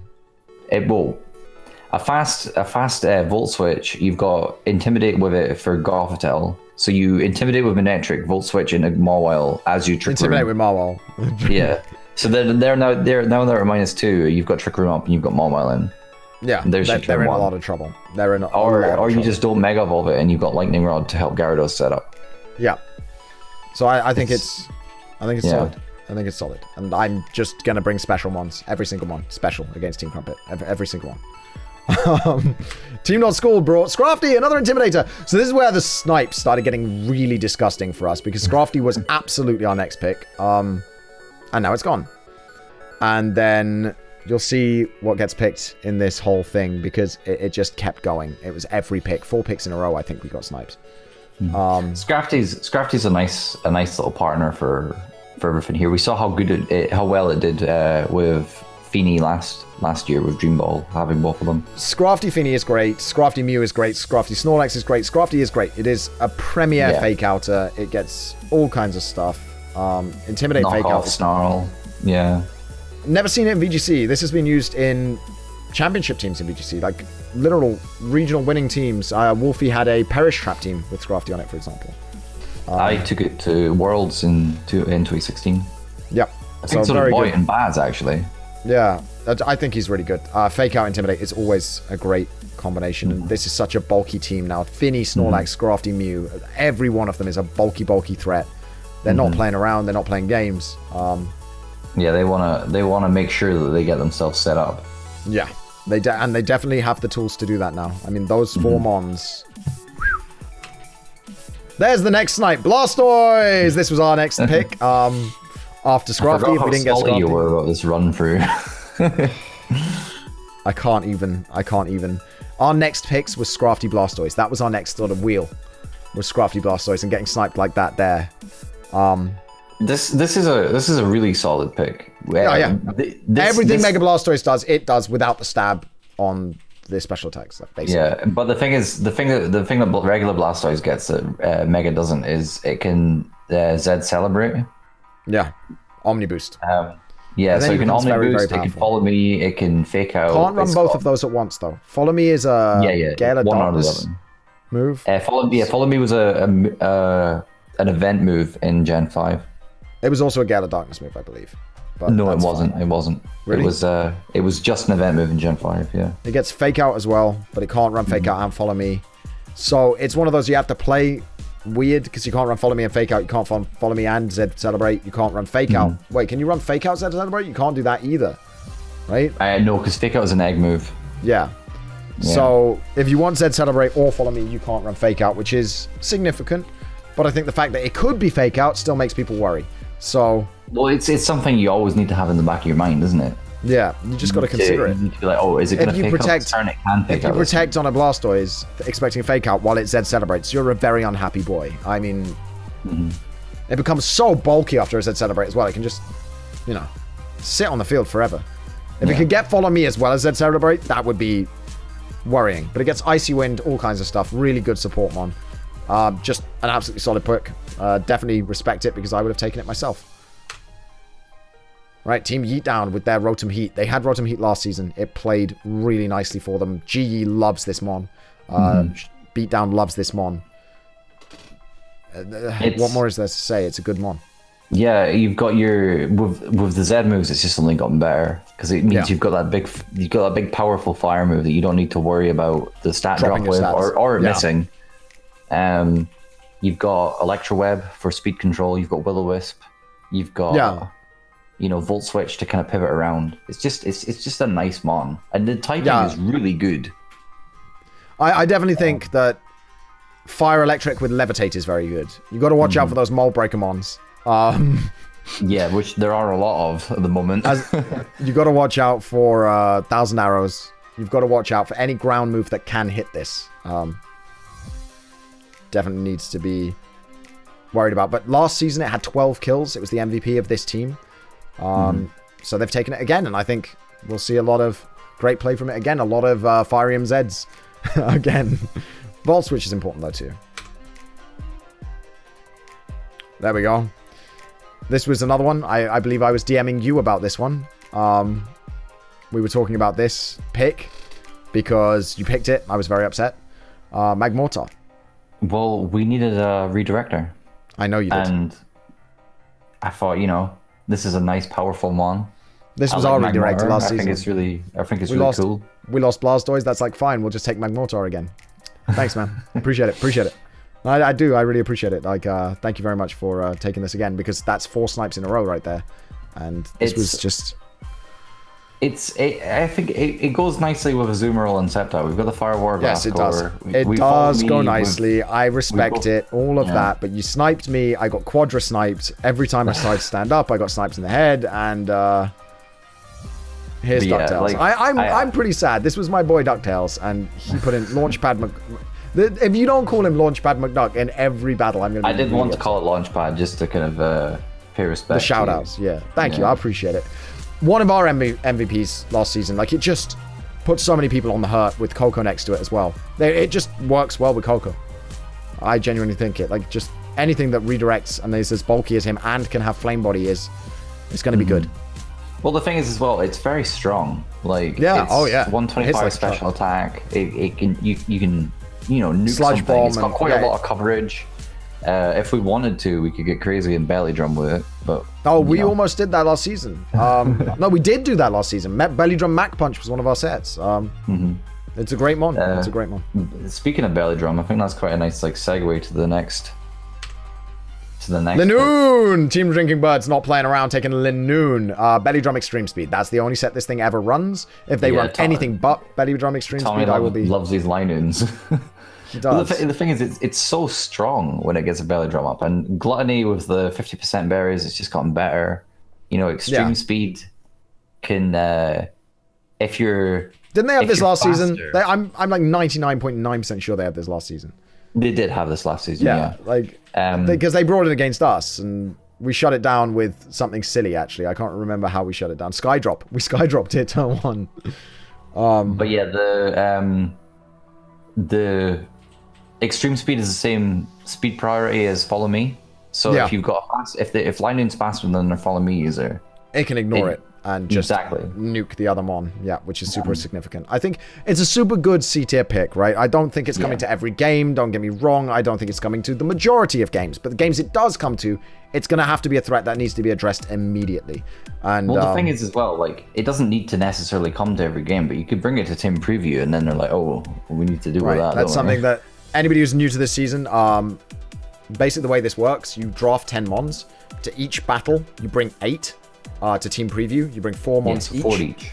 Yeah. And then you pick 3 of those each for the battle itself. So you can prepare extra sets, and then when you see their team comp, you're like, oh, they didn't bring these 2 things, I don't need these 2 things, and all of that. So you can also bring baits as well. So if you think that they're going to prepare for a certain lead pairing, you can bring those with no intent to actually using them. You just have them in your party. And that's definitely worked out really nicely for certain teams in this league so far. So yeah, definitely. Linoon for Team Drinking Birds. Team have a Hitmontop. This was another snipe. This is where I got really upset, because it was like the last pick, and we were like, okay, we've lost Scrafty, We've lost Blastoise. We've lost Magmortar. Well, I think this was the round where everybody was like, right, we need that solid support mon. But we can take Hitmontop, right? we can take Hitmontop. Hitmontop here makes a lot of sense, though. You've got Wide Guard for Tyranitar and Charizard if Bulu isn't there. You know, you don't have Grassy Train, so you can block any kind of earthquakes or rock slides or whatever. Yeah, I mean, You've got Fake Out and Intimidate. It's such a good support mon, as you said. Like, it gets Quick Guard as well against other people's Fake Outs. You've got Feint as well for break those when attacks. you want to fire off one of those, like you know, I've got a +1 Flare Blitz or a Z Grass move, or +1 Mega Tyranitar, anything. Yeah, exactly. So yeah, I think it's a really good pick, really solid pick, great support mon that we wanted, and we ended up going with Mr. Mime. We lost all of our other support choices, and so we looked at Season 2, and Jamie stole our redirector, so we stole theirs. Mr. Mime in C tier is decent. I think it's underrated. Mr. Mime carried our team last year, so I think this is a very solid pick. Why didn't you take him again then? Give us the Magmortar. We already had 2 fairies. Hey Jamie, can I propose a week 1 trade? No. You wanna? We want a fire type. But so I mean, you saw the things that Mr. Mime can do. Yeah. My favorite season 2 moment will always be like Joey being like, "Oh, this thing's dead." Yeah, I've already. Yeah, this Mime's obliterated. Yeah, I've already crossed it out, and it's like, what? That did nothing. It took like 30%. Still on green health, but they had the turn. Yeah, like but, this is really solid because you've got the Fake Out and Follow Me mind game again. Yeah, Fake Out, Follow Me, Icy Wind. You've got Wide Guard and Quick Guard. Icy Wind. Yeah, it's not terribly weak, so you can run Z moves on it. I think we ran Fairy Z on it twice last season. It's not as good as the other stuff we wanted, but it is still good. It's a solid pick. We'll take it. The fairy typing is significant. It's got good special defense, not great physical defense. Yeah, its physical defense is literal garbage. But it dies to a stiff breeze physically, but especially it's pretty good. Unfortunately, Ally Switch does not work in double battles.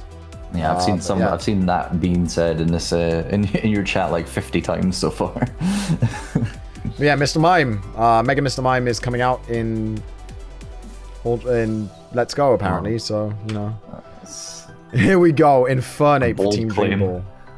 This is a really solid pick. You know, a fast fake out or covers. Fast fake outs great when it's anybody else's, but as soon as it was Aurora, people were like, "Oh, it's so bad. Why would you pick that?" Well, yeah, but fast fake out next to Jirachi compared to fast fake out versus Cresselia. Look, Cresselia was a. Let's not talk about Cresselia. But Infernape. Iron Fist. Iron Fist is a great ability. I actually really like Iron Fist as an ability because it just makes those punch moves so much stronger. Yeah. I think he gets Thunder Punch on it as well for resetting fake outs. Yeah, I think he's good. And fighting are both incredible stabs. He's worse than Incineroar, but he's very good. As a fire starter, I think he's great. I think he works really well on this team. He fits really well. He's definitely a threat. Yeah. I believe last season it was Team Flawless that ran Infernape, and he did really good work for them. Yeah. The thing is as well, like it's threatening, and it's like you see Infernape, and like, oh, it's gonna fake me out. So you might be tempted to switch, but it gets Encore and things like that as well. It gets Encore and Feint. So like, it's really risky to protect in front of it either way, because it's either not going to work or you're going to be stuck doing that. Yeah, Encore is very scary as well. Right, that is the end of round 4. Round 4 picks end with Team Dreamball with Infernape, team formerly known as Disney with Mr. Mime, Team Yahaha Sniping, team formerly known as Disney with Hitmontop, Team Drinking Birds took Lanoon, Team Jamie Sniped, team formerly known as Disney with Magmortar, Team Yeet Down took a nice Rotom Heat, Team 2D is better than 3D Sniped, team formerly known as Disney with Blastoise, Team Not Schooled Sniped, team formerly known as Disney with Scrafty. We had Team Crumpet taking Mega Manectric. We had Cyberbaz taking Volcarona. Team Ray Drive taking Mega Garchomp. And Team Rainbow Mythical taking Nidoking. So, very scary. Shaddy for VGC or for doubles. Infernape is way worse than Incineroar. Incineroar gets Intimidate and Fake Out. and U-turn and snarl and all kinds of stuff. We talked about it earlier in the draft. Check out the draft on youtube.com/ It's Pokemon Incineroar's bulk that really, that and fake and intimidate. Yeah. Which really It's bulkier, it's got better typing, it's got better everything. Anyway, let's move on to round 5 with Team Dream Ball's next pick of Electivire. It's redirection. It's redirection static, right? It's like Magmortar, does a lot of the same things that Magmortar does, just it's an electric type. Yeah. He doesn't get static though. He gets more. Oh, he gets motor drive, doesn't he? Yeah. Or Vital Spirit, which are both good because Motor Drive gives you that immunity, so Gyarados can set up. Vital Spirit means he can't be put to sleep if anybody's got any sleepers. I mean, we haven't seen Amoonguss yet this season, but Cyberbaz still have Monster Pick, so they'll find a way. They'll find a way. But yeah, it's a good pick with the Follow Me options. It's got a lot of coverage as well, so if it wanted to run a Z, what does it hit super effectively? It's like 15 of the 18 types or something. Yeah, with Z moves. It has. Yeah. It hits almost everything. Mm-hmm. So yeah, he's pretty good. He's pretty good. Mm-hmm. You wanna get to your next pick? We picked Mega Sableye. Go ahead. I know you've got things to say, Jamie. It's a bit weak. I didn't Performed for us last season. It doesn't have to Mega, so it can be Prankster and then become Mega. It's super bulky when it does Mega. It has one weakness. Yeah. It gets Fake Out. It's another Fake Out user. We have Fake Out on Zorora, Mega Sableye, and Mr. Mime. I like this mon. It's nice looking. It's cool. There weren't many good Megas left either. Gotta be honest. There weren't many good Mega Pokemon left. Especially, well, yeah, actually, that's true. With the Megas that were different types to what you already had. To be fair, I thought you were gonna go for Mega Sharpedo. We considered it. When I saw you go for this weak dark type, I was like, okay. Look, okay, it doesn't hit that hard. But it can set up in front of a lot of stuff. There's a lot of things that just do nothing to it, and it just sets up. Yeah. Especially with the right Fake Out support. So I actually think it's a very good Pokemon. I think it's a good Pokemon. I think it's going to perform, and if it doesn't, we'll drop it. Because we have free agency. Thanks, Booth. I appreciate you saying my team is the worst so far. I really appreciate it. Look, the Cresselia doesn't fit, but everything else actually is pretty strong on our team. I'm pretty happy with the rest of our team. Cresselia is not a good fit. Yeah, should we? Yeah, let's move on. Team got Electabuzz. They didn't get Electivire, so they got Electabuzz. It does all the same things, but with less offensive capability, a little bit more bulk because of Eviolite. Yeah, and it's faster. Other than that, it does exactly the same things. Also, it does have static, so you've got that. This is the one with static. You have that paralyzed chance when you go into the redirection. Lee had this last year as well, didn't he? Yes, because we took Magmortar. They wanted Magmortar, so they took this. Lee took this. So yeah, absolutely a great one. Absolutely gonna put in work. It's my boy Thunderbolt. And I think he's a great pick. I think he does. Really, we've spoken about Electivire. We don't really need to speak about Electabuzz. I've got to be honest. So let's move on to Torracat, one of the more interesting picks. This is fun. So this something is I considered, really hardcore considered, because almost as bulky as Incineroar, honestly, with Eviolite. A lot faster.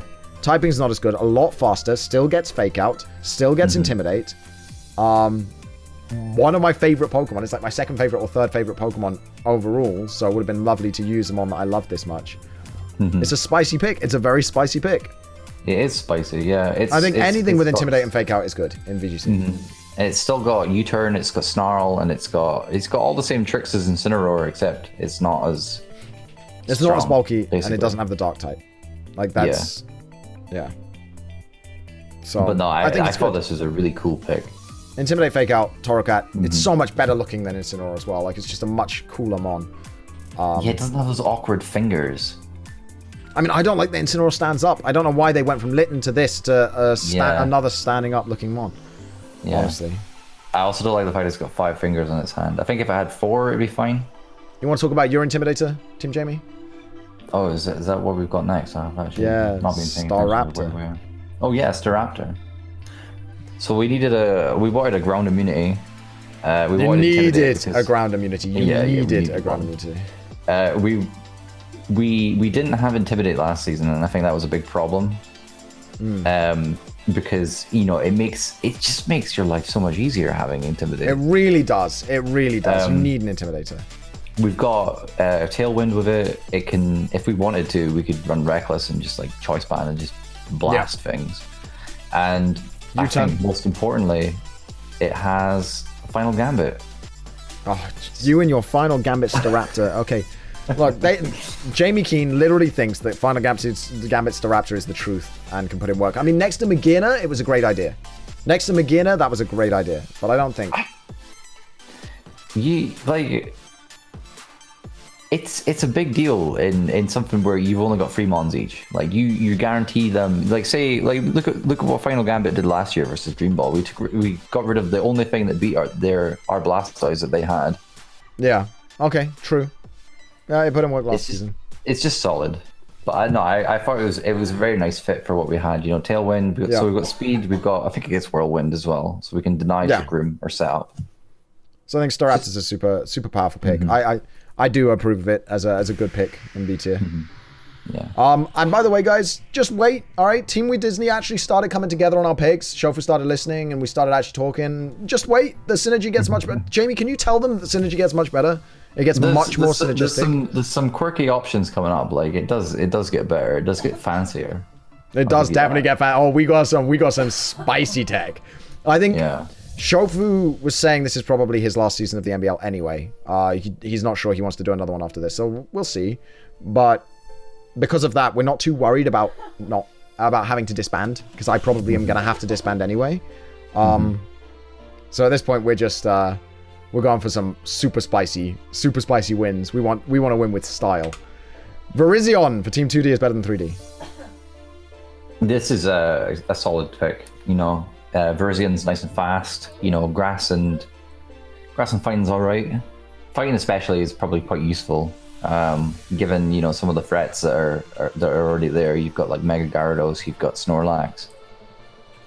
Yeah, I mean you can run physical or special. Yeah, I mean it's a good mon. I'm not sure why it's B tier. I think C tier would have been fine for this mon.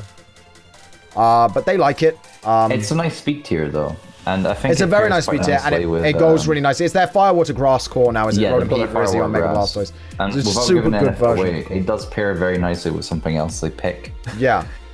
I think it's got a good ability, it's got a good typing, it's got good signature moves, it's got a good move pool. I think overall it's a good mon. It's just a little underwhelming considering what else has been being picked. So like when Virizion was picked, I was like, okay. But then a lot of people have been saying that about our picks. So, Anyway, Team You Down got a great team. Great team. I think it really is. And let's see what is picked by Team 2D is better than 3D. Magma! The boy. So Magmortar went, Electivire went, now Electabuzzer's gone, and Magmar's gone. Yeah, that's all the redirection boys gone. all of those like old school, like have to transfer from XD Gale of Darkness redirection boys are gone. Good luck to them. I wasn't sure on this pick because they've got it with Blastoise. I think 2 redirectors is never bad though, and Blastoise does other things like Fake Out, as we said, Icy Wind, all kinds of stuff. Zed Celebrate. Can you imagine Follow Me Magmar next to a Zed Celebrate Blastoise? That could be really scary. So I think it's actually a really good pick. I think they're leaving their B picks open, which is smart. C tier. Yeah, that is smart. Like the good C tier mons are going so quick. Going after the C tiers at this point is definitely like kind of the way to go. The really good C mons are going very, very quick. Yeah, I think Magmar's it's also quite a good denial pick, isn't it? So it's just like, now you don't get we've taken this, so now we don't have to deal with it. Yeah, and I think that's always they've already got their solid core in mind. It doesn't really matter. Yeah. Mega Steelix for Team Crumpet. This is... Oh, sorry, for Team Not Schooled. Team Not Schooled, Mega Steelix. This is the first time I questioned a pick of theirs. They had, by far to me, the most powerful draft. Well, I think it's a good C tier pick with... they're going quite hard into the Trick Room mode, I think, with Mega Steelix. Yeah. I think it locks them into Trick Room a bit too much. I think they should have gone for like a fast Tailwinder or something, but... It's good typing. Like, they definitely needed ground and steel. Yeah, and there weren't many good steel types. No. in C tier. But it's Joey. Joey picking himself as a Pokemon is quite interesting, you know. Joey drafting himself. That's probably why he wanted Steelix, though, just because he resonates so well with it. Yeah, I mean, they're on the same... they're on the same wavelength because they're the same thing. So Joey's drafting his twin brother, Steelix, Mega Steelix. It's a good Pokemon. It's a strong Pokemon that shuts down fairies, that hits super hard, that can spam Earthquake if it needs to. So I think it's a really solid Pokemon. And I think it definitely is. It was. I definitely questioned it though. I definitely look at that and I'm like, maybe they could have picked that later, or maybe they should have gone for something else first to shore up the other weaknesses of their team before coming back to this. But you know, I don't think Felix was in a hurry of going. But I don't think so. At this point in time, they don't have a Mega, so it might just be that like they wanted to. I don't think anybody else was going to pick that anytime soon. I'll put it that way. So yeah, Team Crumpet, Superior. This is a personal favorite of mine. This is the first actual season we've not had it. This is so good next to Marwell. Next to Gothitelle, sorry. It's just so good next to Gothitelle. It glares to paralyze things. It Leaf Storms Contrary. It can superpower Contrary. It can do with all kinds of... Intimidate cycles as well. Like, Superior just gets, like, it stays even longer. Something Gothitelle can do is Fake Tears it.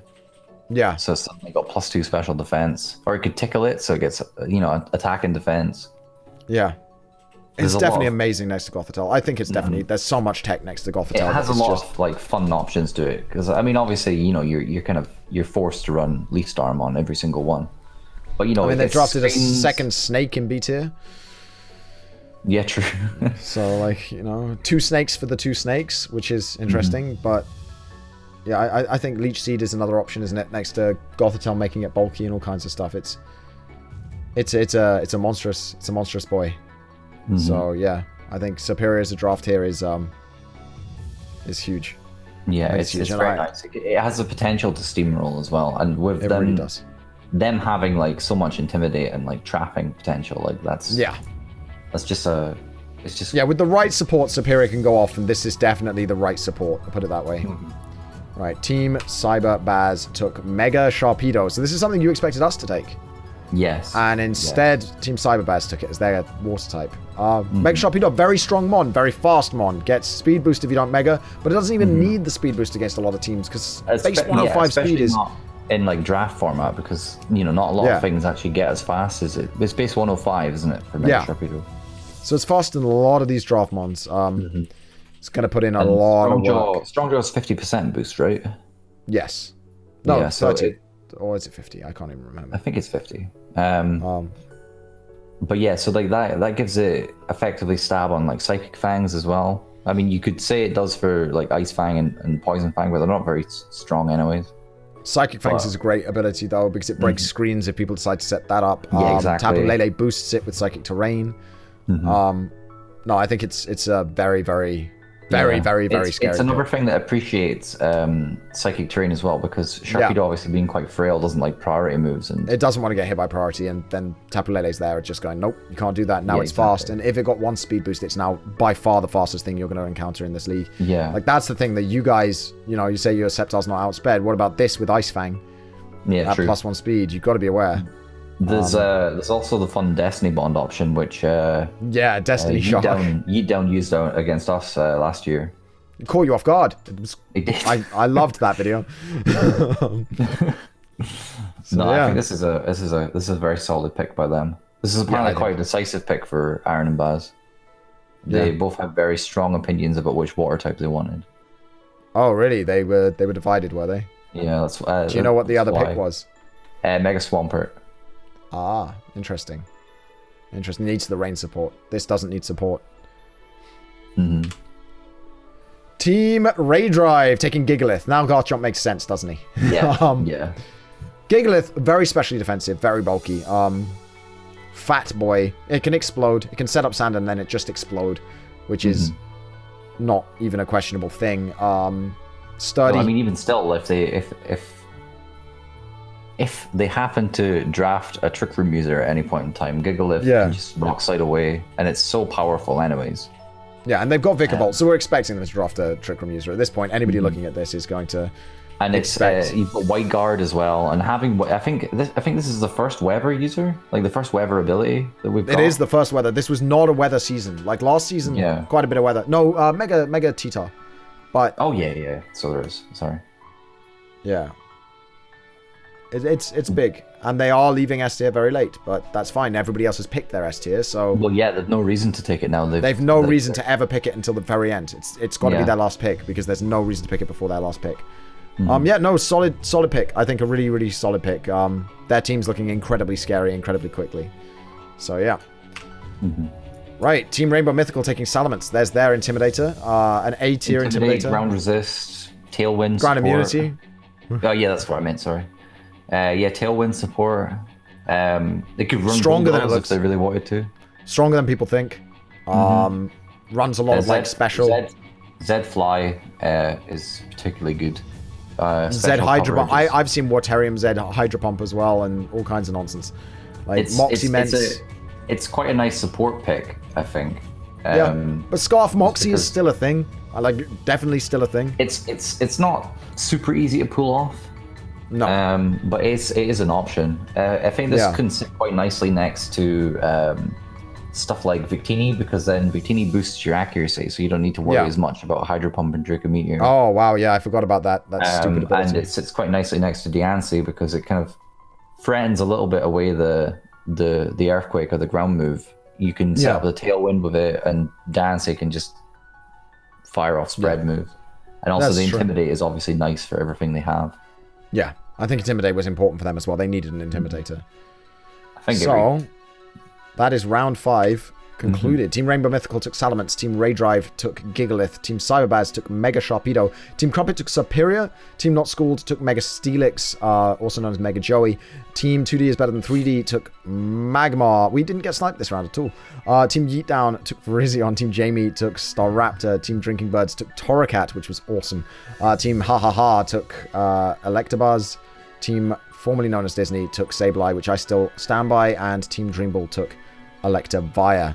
Let's move straight on to round 6, because I'm aware that it is 1 a.m. and I kind of want to get some sleep. So yeah, because Oranguru EV day tomorrow. We need to. Yeah, Oranguru for Team Rainbow Mythical. They're really liking their psychic types, aren't they? It's a lot of psychic types. It is a lot of psychic types. This is quite fun, because mostly because of Instruct. Like, yeah, I think Instruct is super fun with some of this stuff. Scarf themselves and Instruct next to Diancie and just keep Diamond Storming until eventually... Oh, that's disgusting. Yeah. Max Spadef, Diancie, and just Instruct Diamond Storm. Yeah.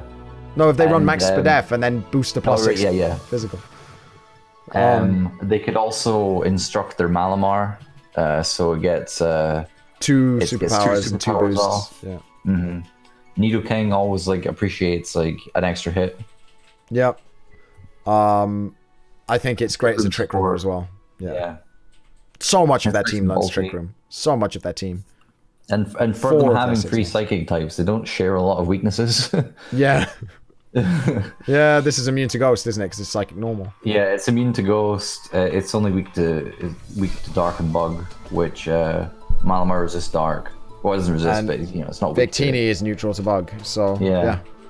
Really well done psychic types, but they're trying to take every psychic type in the league just so they don't have to fight them. They're just preparing for Cyberbats, really, aren't they? Yeah. Just destroy Cyberbats with this. Team Ray Drive took Mushana. This was an unexpected pick for me. I was blown away by this pick. But it's a good support. This really makes sense, though, if you look at it, because... right, so one, they've got the Trick Room mod, so now Gigalith makes even more sense. Yeah. It has telepathy. Yeah, so it can sit next to Mega Garchomp while it earthquakes. It can sit next to Vikavolt while it discharges, and that's another Trick Room situation. Yeah, exactly. So, and they could be in sand. They could if they wanted to, they could explode with their Gigalith while they set up Trick Room. Yeah. Bring in Garchomp. They're suddenly in sand in Trick Room. They can help in hand. and just Yeah, fire off Garchomp earthquakes. Garchomp in sand with Trick Room after a Gigalith has exploded while helping handing is a very scary earthquake perspective. I mean, that is terrifying. That is a really just terrifying sort of sequence of events, and there's not much that really deals with it. So No. Another big thing as well is it can with Zed Trick Room, it gets an accuracy boost, so they can just start firing off hypnosis. Yeah.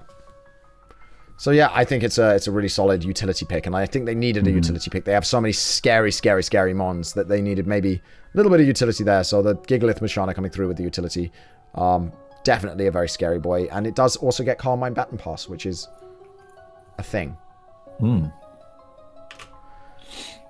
Team Cyberburst took Nidoqueen. Had this last season, didn't they? Yeah. Worse than Nidoking in my opinion, but you know, I don't still know. great. I think it's a toss-up because Nidoqueen's a bit bulkier, so it's a bit easier for it to live certain hits. Obviously, it's not as strong, and it's not as fast, but yeah, I think the loss of speed is what matters. If it was the same speed as Nidoking, I think it might be a toss-up, but I think the loss of speed is. I don't know. I'm a big fan of Nidoqueen. You know, it's got all the same perks that Nidoking does. Yes, absolutely. I mean, the sheer force hits like a truck. It's a little bit fatter. Yeah, it's a great Pokemon. Just a great Pokemon. Don't run Rivalry, though. It's a bad ability. Team Crumpet picked Dragalge. This is where, I don't know, this didn't seem to fit, right? Trick Room Gothitelle with Mega Mawile, Dragalge. Mega Mawile next to Dragalge. Mawile fires off attacks while Dragalge Sludge Waves. Sure. Well, one of the things as well is it has, I think it has the most powerful Poison Z move. Yes. Like, wait. Dragalge. Yes, Dragalge adaptability. Dragalge can Oko Tapu Bulu through Protect because of adaptability. Yeah. Which is pretty crazy. It has Haze, which will help them versus like hard setup things like the belly drum stuff. Obviously, they don't want to be firing off Hazes with all their intimidates. Yeah. But if they are in like dire need, they've got that as an option. And obviously, Sludge Wave won't hit Mawile. That's exactly. That's why I said next to Mawile it can spam Sludge Wave. But it needs to be in Trick Room to be effective. That's how I feel about Dragalge. I just feel it's just never effective outside of Trick Room. And so it has like nice defensive typing as well, though. Yeah. To be fair. So it can take quite a lot of hits. So it might be a case of like, because they've got so much Intimidate, which is its lowest defense. That's true. And it's got quite nice resistances. So it probably will be on the field quite a bit longer. That the speed doesn't matter as much. Yeah, maybe. Yeah, and I mean it gets forms of control. I believe it gets Icy Wind. I'm not 100% sure. Yeah.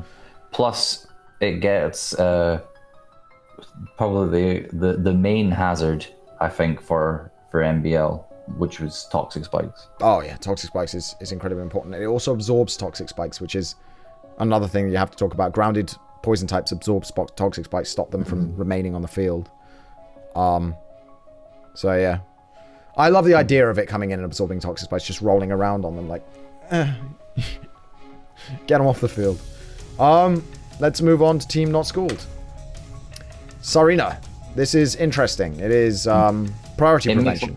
It makes a lot of sense. They can't be faked out now, basically. Which is scary for us. So basically, they're making sure that they get their Trick Room, essentially. Yeah. They can still be taunted, but then they could run Z Trick Room. It's all kinds of stuff. Yeah, exactly. There's lots of play around, and it's strong, which is quite an important thing. It's got base high jump kicks. Attack.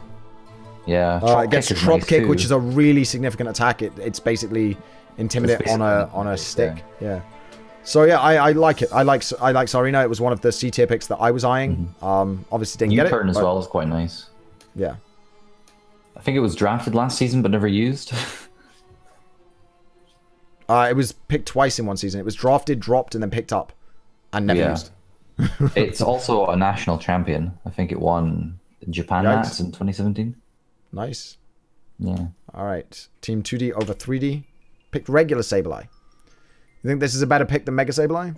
I do.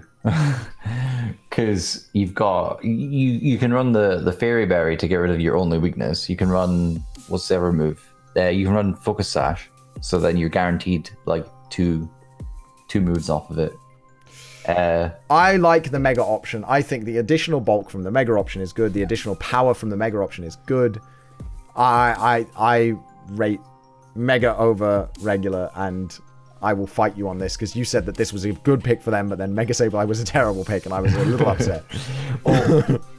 Just ignoring that aside, just focusing on Sableye for a little bit. With Prankster, it does have some really nice like options, which Prankster for Quash. either of you, Quash is a big one. Leer is a weird one, which is still quite good because it lowers both defenses. Leer single targets though, doesn't it? No, it's double target. It's both. Whoa. Yeah. So like those two alone, Prankster Will-O-Wisp as well, which is nice. Yep. Prankster Will-O-Wisp is definitely something to consider. No, I think this was quite a scary pick.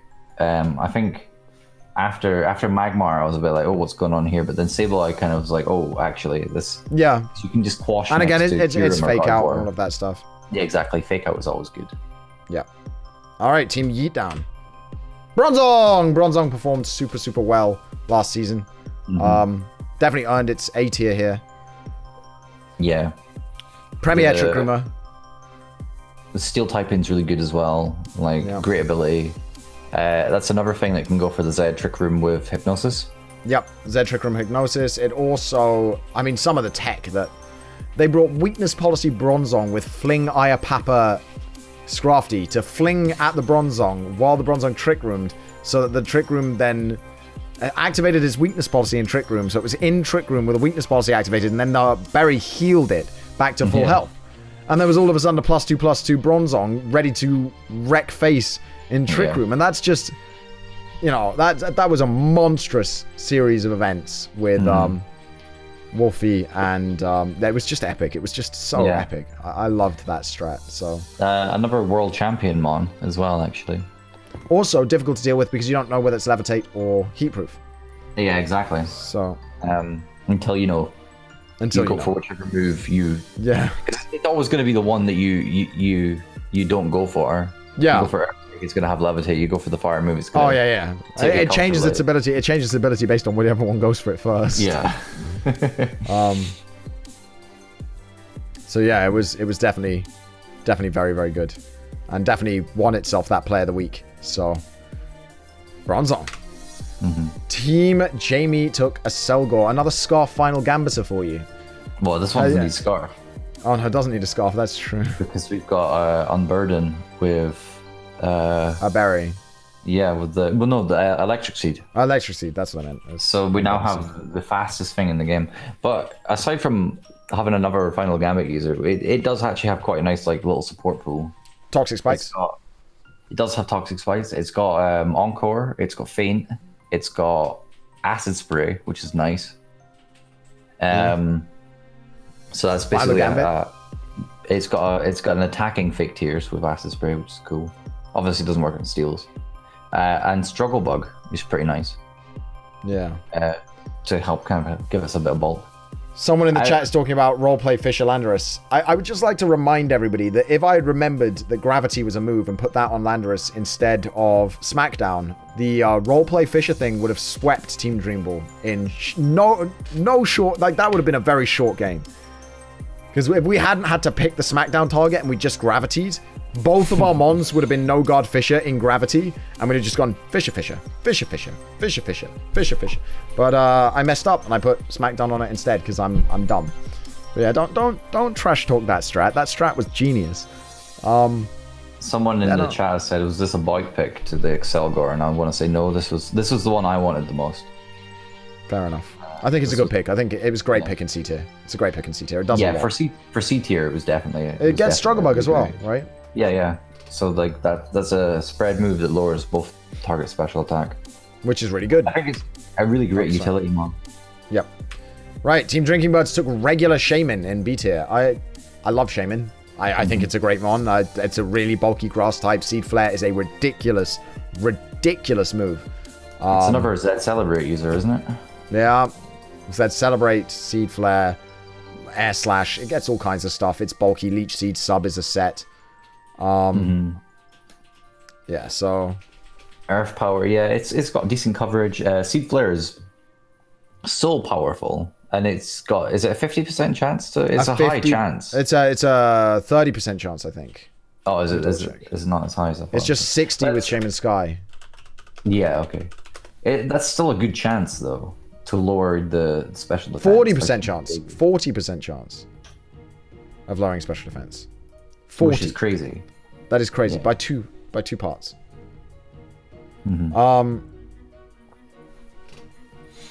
So yeah, I think it's a really good pick. I think it's such a good bulky grass type. It's a really nice pick. I didn't think of Shaman at any point, which is disappointing because it's a good mon. Right. Reuniclus, bane of my existence for team. Ha ha ha ha ha. That's their trick room option, right? They need a trick room option. It's also magic guard. It's also freaking regenerator. If they regenerator. Overcoat as well to stop any spores or rage powders. Baby Apple Hands is just a big threat. He trick rooms. He sets up. It's a really good mon. Like I think it's a great pick for them because they've got Hitmontop to support it. Tyranitar and Bulu don't need to be fast. Like they can very easily be slow. Yep. Electabuzz is good redirection in Trick Room. It can set up Calm Minds and then not care about anybody else. Like you can't toxic it. It's great. I think it's great. I think it's so powerful as well. Yeah, I think everybody knows what you're a Pokemon fan. You know what Reuniclus does. It does the same thing in VGC as it does in singles. All right, it does the same damn thing. It's Reuniclus. Let's go on to the team formerly known as Disney, Tauros. But none of you saw that coming. It's my boy Tauros. Fast, strong, sheer force, rock slide. If you don't want to run sheer force, anger point. If we have guaranteed crits on it, which we don't yet, but we might. I love Tauros. I think this was a really solid pick for us. Yeah, it was. I mean, especially when you see the next mon, but like definitely a very, very solid pick for us. This is a strong ball. Intimidate, yes. Intimidate user. We need an Intimidate user. We definitely... Yeah, people finally saying I've got a nice pick. Thank you. I appreciate it. Only took you 6 rounds. Only took me 6 rounds for someone to be like, hey, that's a good pick, man. Well, Zygarde. People thought Zygarde was a good pick. But you don't have to run Sheer Force Rock Slide. You can run Intimidate Rock Slide, and then that's really, really good. Yeah, and it's very, very fast. I'd argue would be better because you get the flinch in VGC. Yeah, the flinch chances. Yeah. In VGC, Intimidate Rock Slide is the best set for a rock sliding set. Lapras is the next pick for Anger Point strat. Maybe we'll have to see. But yeah, Gen 1 power. I'm very, very happy. You saw the same comment I did, didn't you? We both giggled at the same time. Yeah. Yeah, I think I was really happy with this pick. I think it fits our team really, really good. Really well. Really solid mon. And it starts to bring our team together just a little bit more offensive. A little bit more of a hard hitter. Make people worry. Anyway, Team Dream Ball. Go for Gastrodon. Slow down. Gastrodon. What do we say about Gastrodon? This one was quite shocking to me. I found this quite surprising. Because I genuinely thought they were going to go for Mamoswine as their ground type. Next to Mega Gyarados, there's a bit of a negative synergy there. Well, does not actually, because Gyarados has Mold Breaker, so it ignores Storm Druid. True. So it's actually quite nice, because they've got the only other water type that can actually use a water move next to Gastrodon without being redirected. Didn't think of that. And the thing with Gastrodon is as well, it's very easy for Gastrodon to stay on the field forever. Oh yeah. Because it can just stockpile, and then it can recover, and then it can stockpile, and then it can recover. The thing and doesn't then all of die. a sudden, you can't break it. Do you remember Gastrodon Celesteela? Yeah. Oh, that was a fun VGC call. So yeah, I was initially shocked by this pick, but it does actually make quite a bit of sense. Yeah. Because of Gyarados, because they've got Infernape and Jirachi and Electivire to all help it kind of, do its thing. Get better. Yeah. Become unbreakable. So, let's go through this one more time. Team Dream Ball with Gastrodon. Team formerly known as 3 Disney with Tauros. Team Ha Ha Ha with Reuniclus. Team Drinking Birds with Shaman. Team Jamie with that Aselgorn. Nice tech. Team Yeet Down with a Bronzong. We've got Team 2D is better than 3D with Sableye. Team Not Schooled with Sarina. Team Crumpet with Dragalge. Team Cyberbaz with Nidoqueen. Team Ray Drive with Mushana. And Team Rainbow Mythical with the Oranguru. Round 7 is going to start. Back on Team Dream Ball, they did have the wheel here. And Team Dream Ball is going to take Rotom Cut. I think this pairs really nicely. They've got their Fire, Water, Grass core all in B tier. Rotom Cut. He's still in the cut, Sudowoodo. But no, Rotom Cut is great. I think Rotom's a great mon. Honestly, like it just comes down to Rotom's a great mon. It got better with Z moves as well because you can fire off the Grass MZ. You can fire off. If they wanted to, they could discharge next to Gastrodon. Yeah. Like just and next to Electivire with Motor Drive. Yeah, actually, yeah, with More Drive, yeah. So like it's got really nice synergy with the thing above and below it. Yeah. It's a good pick. It's a really solid pick. Yeah. I like it. It's got the same perks that like the other Rotom did as well, with the Will-O-Wisp and Volt Switch and this one doesn't worry about Mold Breaker ground moves as much. Yeah, exactly, because it's not weak to ground. So it's a great pivot. It's a great mon. I think it's just a really, really, really solid pick. And no ground moves is nice. It's a nice pick, yeah. We took Mega Pidgeot. What do you think of our team now, guys? We're getting a little bit more aggressive, a little bit faster, a little bit more memey. We've got a couple of memes here now. Fancier, yeah. There's a couple of fancy memes that if you can spot them, good for you. But we're not going to give away any strats that we might use against our opponents. So. Oh, you're not gonna go into detail. Oh, of course I'm not going to go into detail. If people can spot it, they can spot it. But Mega Pidgeot is here. No Guard is great. It's a great ability. Nice. No Guard Hurricanes at the speed that this thing moves. No Guard Hurricanes are absolutely. No Guard Heat Wave as well, which is quite useful. No Guard Heat Wave, no Guard everything. No Guard everything, and it's great. You've got a Tailwind setter finally. Yeah, it took us a little while.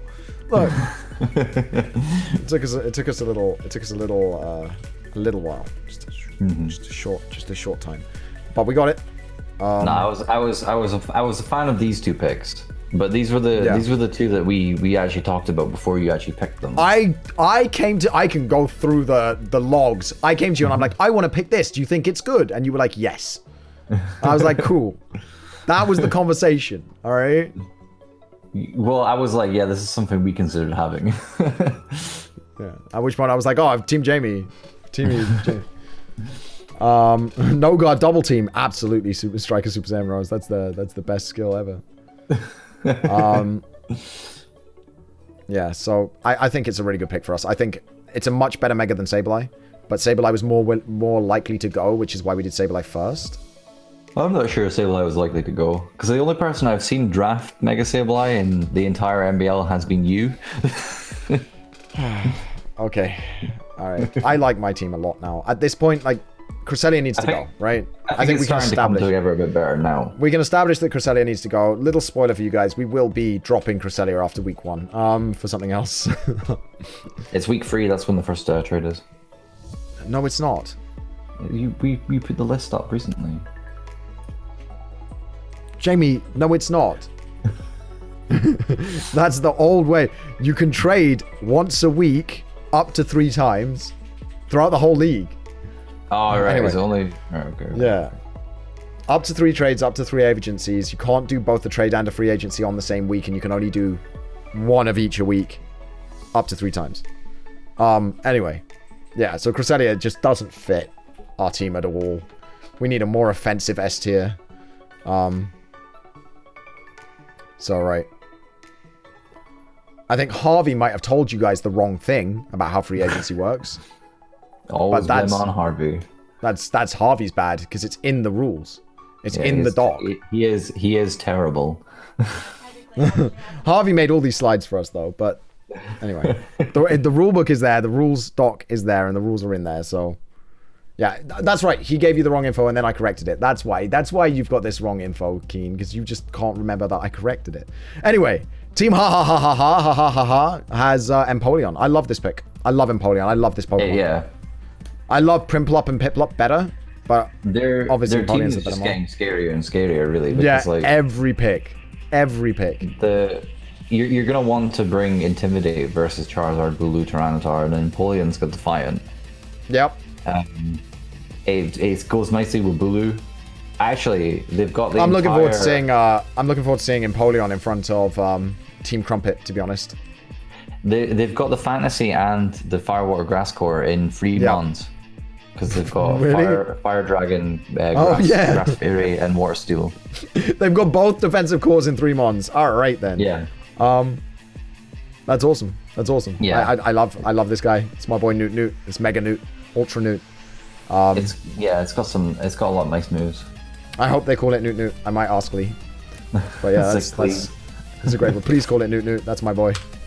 Team Jamie, Togetic. That's not. Oh wait, no. Team Drinking Birds, Togetic. Team Jamie upset that Togetic went because obviously Boyd was going to pick this. I see Togetic. I instantly think Jamie's. No, Team Drinking Birds. It's because the next pick name is bigger than the actual team it is picking name. Yeah, that's why. Yeah. Oh well. Team Drinking Birds, Togetic. I think it's a great redirector. I think it's great typing. I think it's a great amount of bulk. I think it's got great Follow support me, moves. Tailwind. Follow me. Yeah. Like It doesn't hit badly. Togetic. Togetic is one of the few mons that's been drafted every season as well. Yeah. I mean, that's C tier. It's so good. It might have been better for us than Mr. Mime, but I just wanted that fake out and Icy Wind. I think Mr. Mime, because you've got the choice. Mr. Mime's got a different niche, whereas like Togetic, if you want speed control as well, like it's the way to go because it's so fat too. It'll just sit there. It's a really nice pick. Yeah.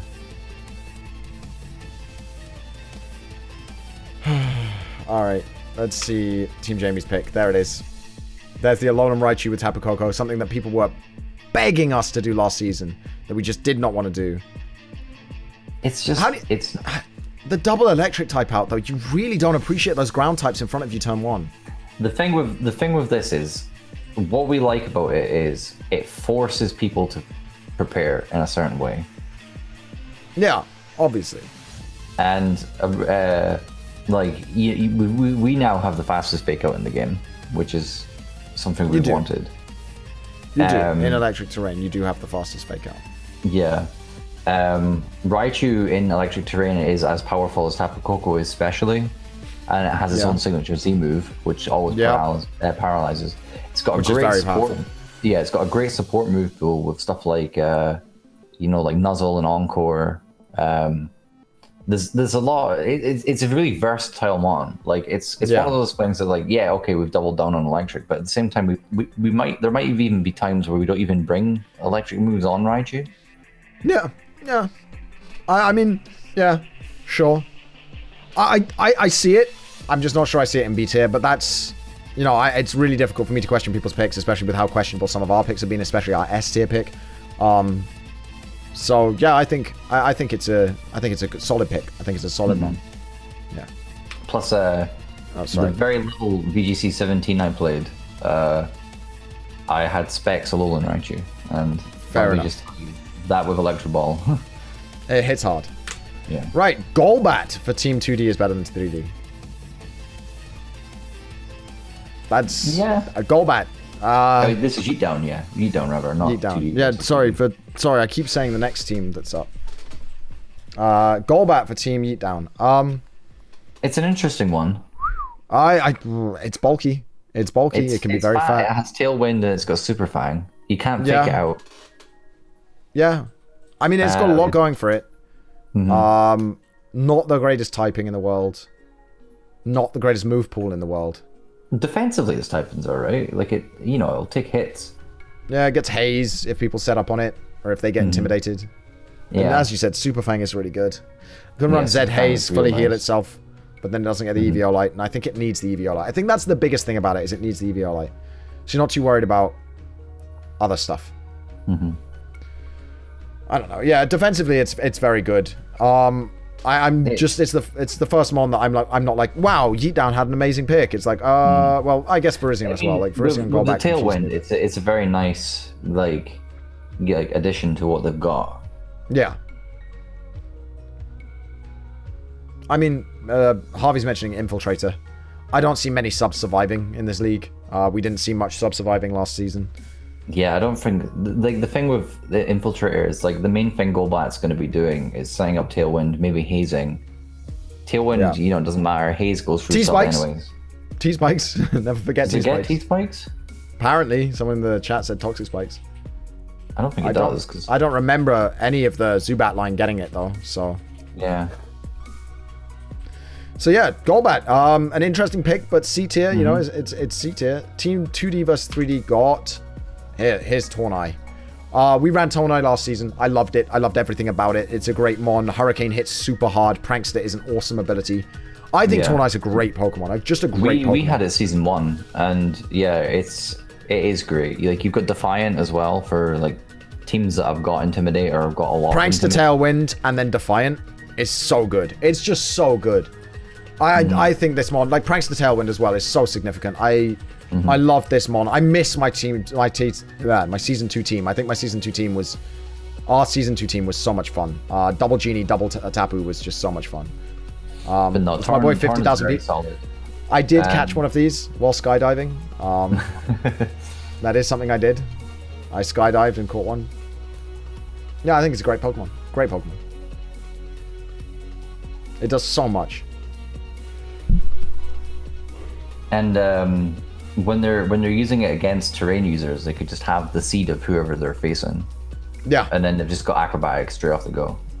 Yep. Which is nice. Fast, strong, scary, great move pool. Special or physical. Oh, you did run Double Genie in Season 1 as well, didn't you guys? Yeah, we had Lander's Eye. We never brought it, though. We brought it to, like, one game. It was one of our MVPs. One of those things that were, like, we want people to, like, be scared of this, but we had no idea how to use it. So Lando Eye's an interesting one. All right, Team Not Schooled. Mega Slowbro. Can't be crit. Good typing. Another. They just keep going for that Trick Room. Yeah, it's Trick Room, Trick Room, Trick Room, they're very heavily Trick Room, aren't they? Slowbro, I thought was a bit of an odd one because they've already got Feeny and they've already got Mew. Yeah. So I was a bit kind of caught off guard with this pick. Yeah. I mean, you know, when it starts setting up Calm Minds, it can be quite threatening, and they've got Scrafty to kind of fake out and help that happen, but it's got quite a lot. I don't know. It needs quite a lot to kind of get going, I think, Slowbro. I think it needs like 2 Calm Minds up to be scary, but it does get Belly Drum, and people forget that Belly Drum Aquajet. Oh, yeah, it does, doesn't it? Yeah. That. People forget that, like, true, actually. Yeah, Belly Drum on a mon that can't be crit and can't be burned and can't be stopped in Trick Room, and it gets Stab Water, Stab Psychic, and then it Aquajets. Like, that is, it can be a very scary boy. Like, yeah, that's true. Actually, it hits immensely hard in Trick Room. So, yeah, Belly Drum could be a thing. Calm Mind could be a thing. You have to prep for both.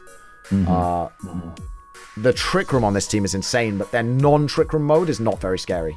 And I think that's, if you can prevent it or reverse it, yeah. Well, we'll see how the rest goes. I mean, and it does have very reliable recovery. It does actually. Chandelure for Team Crumpet. This was a nice pick, I think. Yeah, I was about to say the same thing, like the exact same thing. This is just a really solid pick. Really they powerful. Fire type. Can't fake it out. Another Trick Room user. Yep. They need a fire type as well. It's denying it from somebody else because it's one of those things that really scares Gothitelle. So they're also denying that B tier from someone else. So it's a really scary boy. Like, it's a really very scary potentially boy. 3 immunities as well, because it can have flash fire, so you can be immune to fire, normal fighting. Yeah. And just insane coverage. Just insane move coverage with great Z move options. Just amazing Z move options. And because we don't draft a Z Crystal in this league, that is you can just use whatever you want. Yeah. Because every team can have 2, can't it? Yeah. Every team can have 2 Z moves, 2 megas. They do have to be different though, right?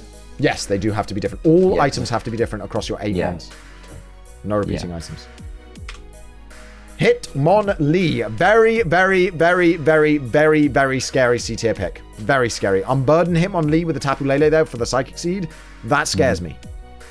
This one I found quite weird because, like, with the Unburden, I can get it, but they're kind of like pigeonholed between picking either Drifblim or Hitmonlee. Well, no, because they can also run normal gem fake out Hitmonlee. Yeah, but they've got Tapu Lele. Yeah, but they don't have to have Tapu Lele in. They can fake something out and then bring Tapu Lele in the next turn. Yeah, like, true. And then you've got the unburdened Hitmonlee, and then you can even then bring Driftbloom in later and all of that nonsense.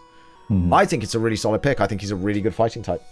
It is a solid pick, yeah. And Unburden does make it quite threatening. Like it's one of those things as well against Rock Slide. So if they're ever in danger, they just spam Rock Slide and pray. That's spam Rock Slide and pray is a valid tactic in VGC. Like scarf Tauros with Rock Slide and Intimidate. You think we're not going to run that at least 1 week where we don't know what to do against these guys? Let's just Rock Slide and pray. Let's pray. Yeah. So yeah, good one. Heliolisk for Team Raid Drive. This one shocked me. I did not see this coming because Heliolisk, the only thing it doesn't really benefit from is sand. Like, you don't really see it run with sand. The thing with this pick is, once they made it, I knew exactly what their S tier was. Yeah. Well, I think we all know what their S tier is going to be. Or, well, some of us prayed it would. Yeah, but, we won't give it away. Yeah, this one was a bit kind of like a quirky one. I think it's nice. It's like, strong. The thing is, it does benefit from his sand though, because you can. Yeah, sand bale is an option. Yeah, which was. I think it's the least it benefits. Like dry skin is better. Like hydration is. Solar power. Dry skin and solar power are both great, but sand bale's better than nothing. Yeah, so it's a good mon. It hits hard. It's another electric type though. I didn't see them. Fast volt switch as well. Yeah. I think it's a good mon. I think it's a really good mon. I don't think they've made a bad pick. Vikavolt was a confusing pick, but I don't think they've made a bad pick at all. So, Rainbow Mythical. Togedemaru! I love Togedemaru. He's such a cute boy. Lightning Rod as well. Big fat head. Just the fake out options like Encore. It's got spiky shield. It's a good one. Yeah, Spiky Shield is good. Encore's good. It's a steel type. Everybody needs a good steel type. They lock in their mythical core of the fairy with Mega Diancie, then the dragon with Salamence, then the Togedemaru. Steel with Togedemaru, yeah. He's a spicy boy. He's a cool boy. And I like him a lot. 1 point faster than Lele as well, and it gets on head now. He is faster than Lele. I forget about that.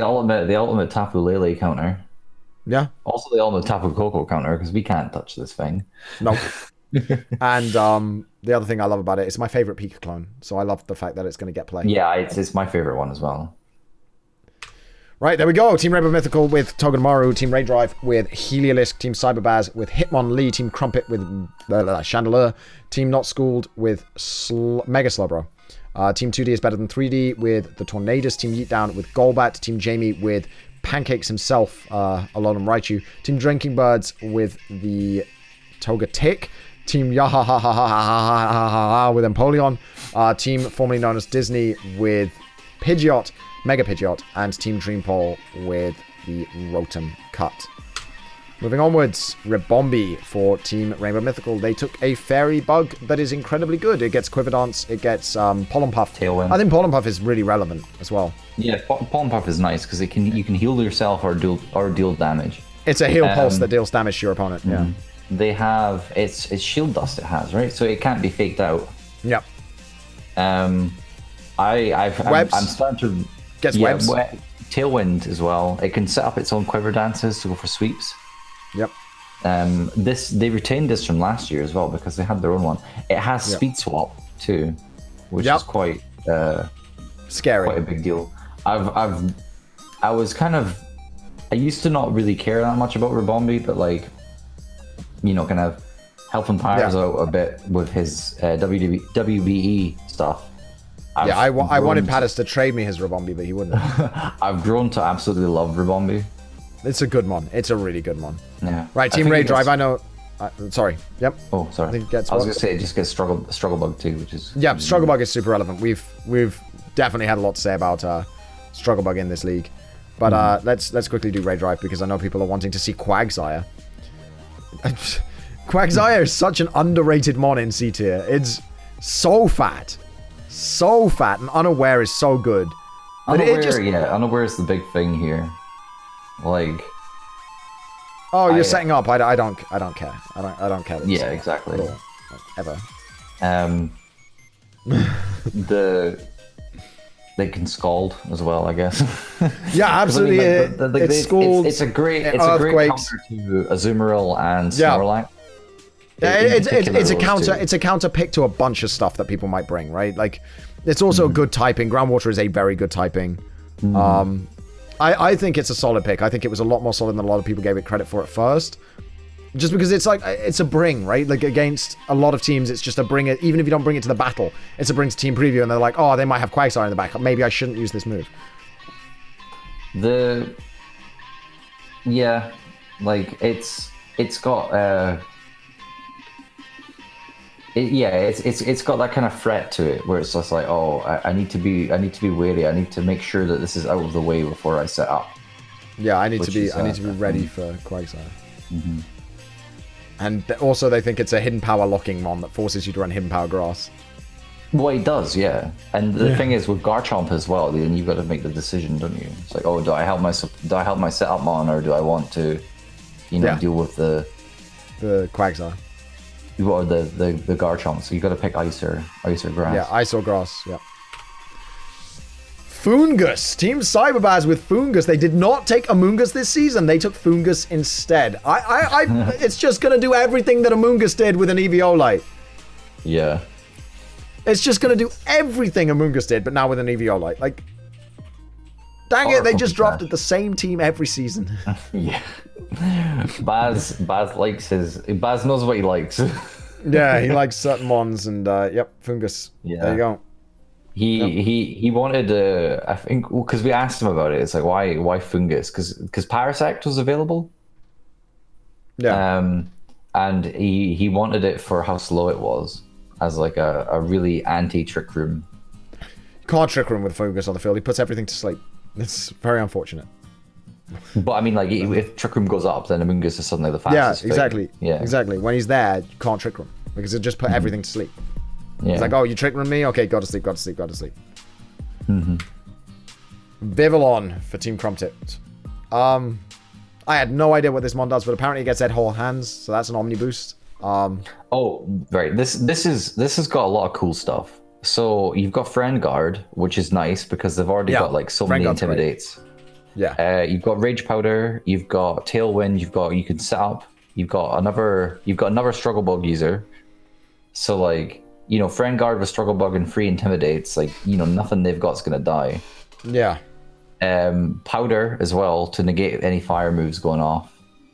It's got a lot of cool little things going on. Powder is interesting. Yeah. Because any fire move that's used by the mon that gets powdered. But it has to be that turn, doesn't it? Yeah.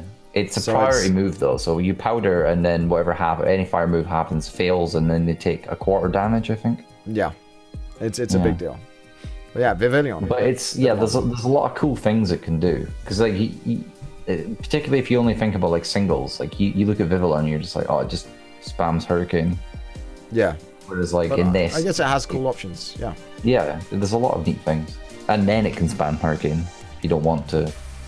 Team Not Schooled with Talonflame. I really didn't like this pick. I think Talonflame has been so nerfed with that ability nerf that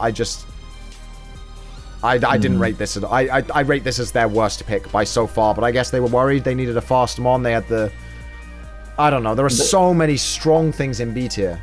I was initially a bit like, I didn't quite understand this one, because like so many of the things are so slow, but like Feeny and Mew can actually kind of function, and Serena as well to an extent, can actually quite function as a kind of fast mode. Talonflame, if they can stay at full health, they get like they can get at most 2 priority moves in Trick Room off. Misty Seed, Acrobatics, I guess. Yeah, that's true. Yeah, exactly. Like, Quick Guard as well. I don't get why it was B tier. I don't get why anyone would pick it in B tier, but that's what they are. I mean, it's not bad. Priority Tailwind. It's not where it used to be. Like, it's nowhere near as good as it used to be. But I think that's where I'm at, because it's like it's been nerfed so hard that it's like. Yeah. But Priority Tailwind is the thing. Mm-hmm. Priority Tailwind, priority Z move is like the big thing,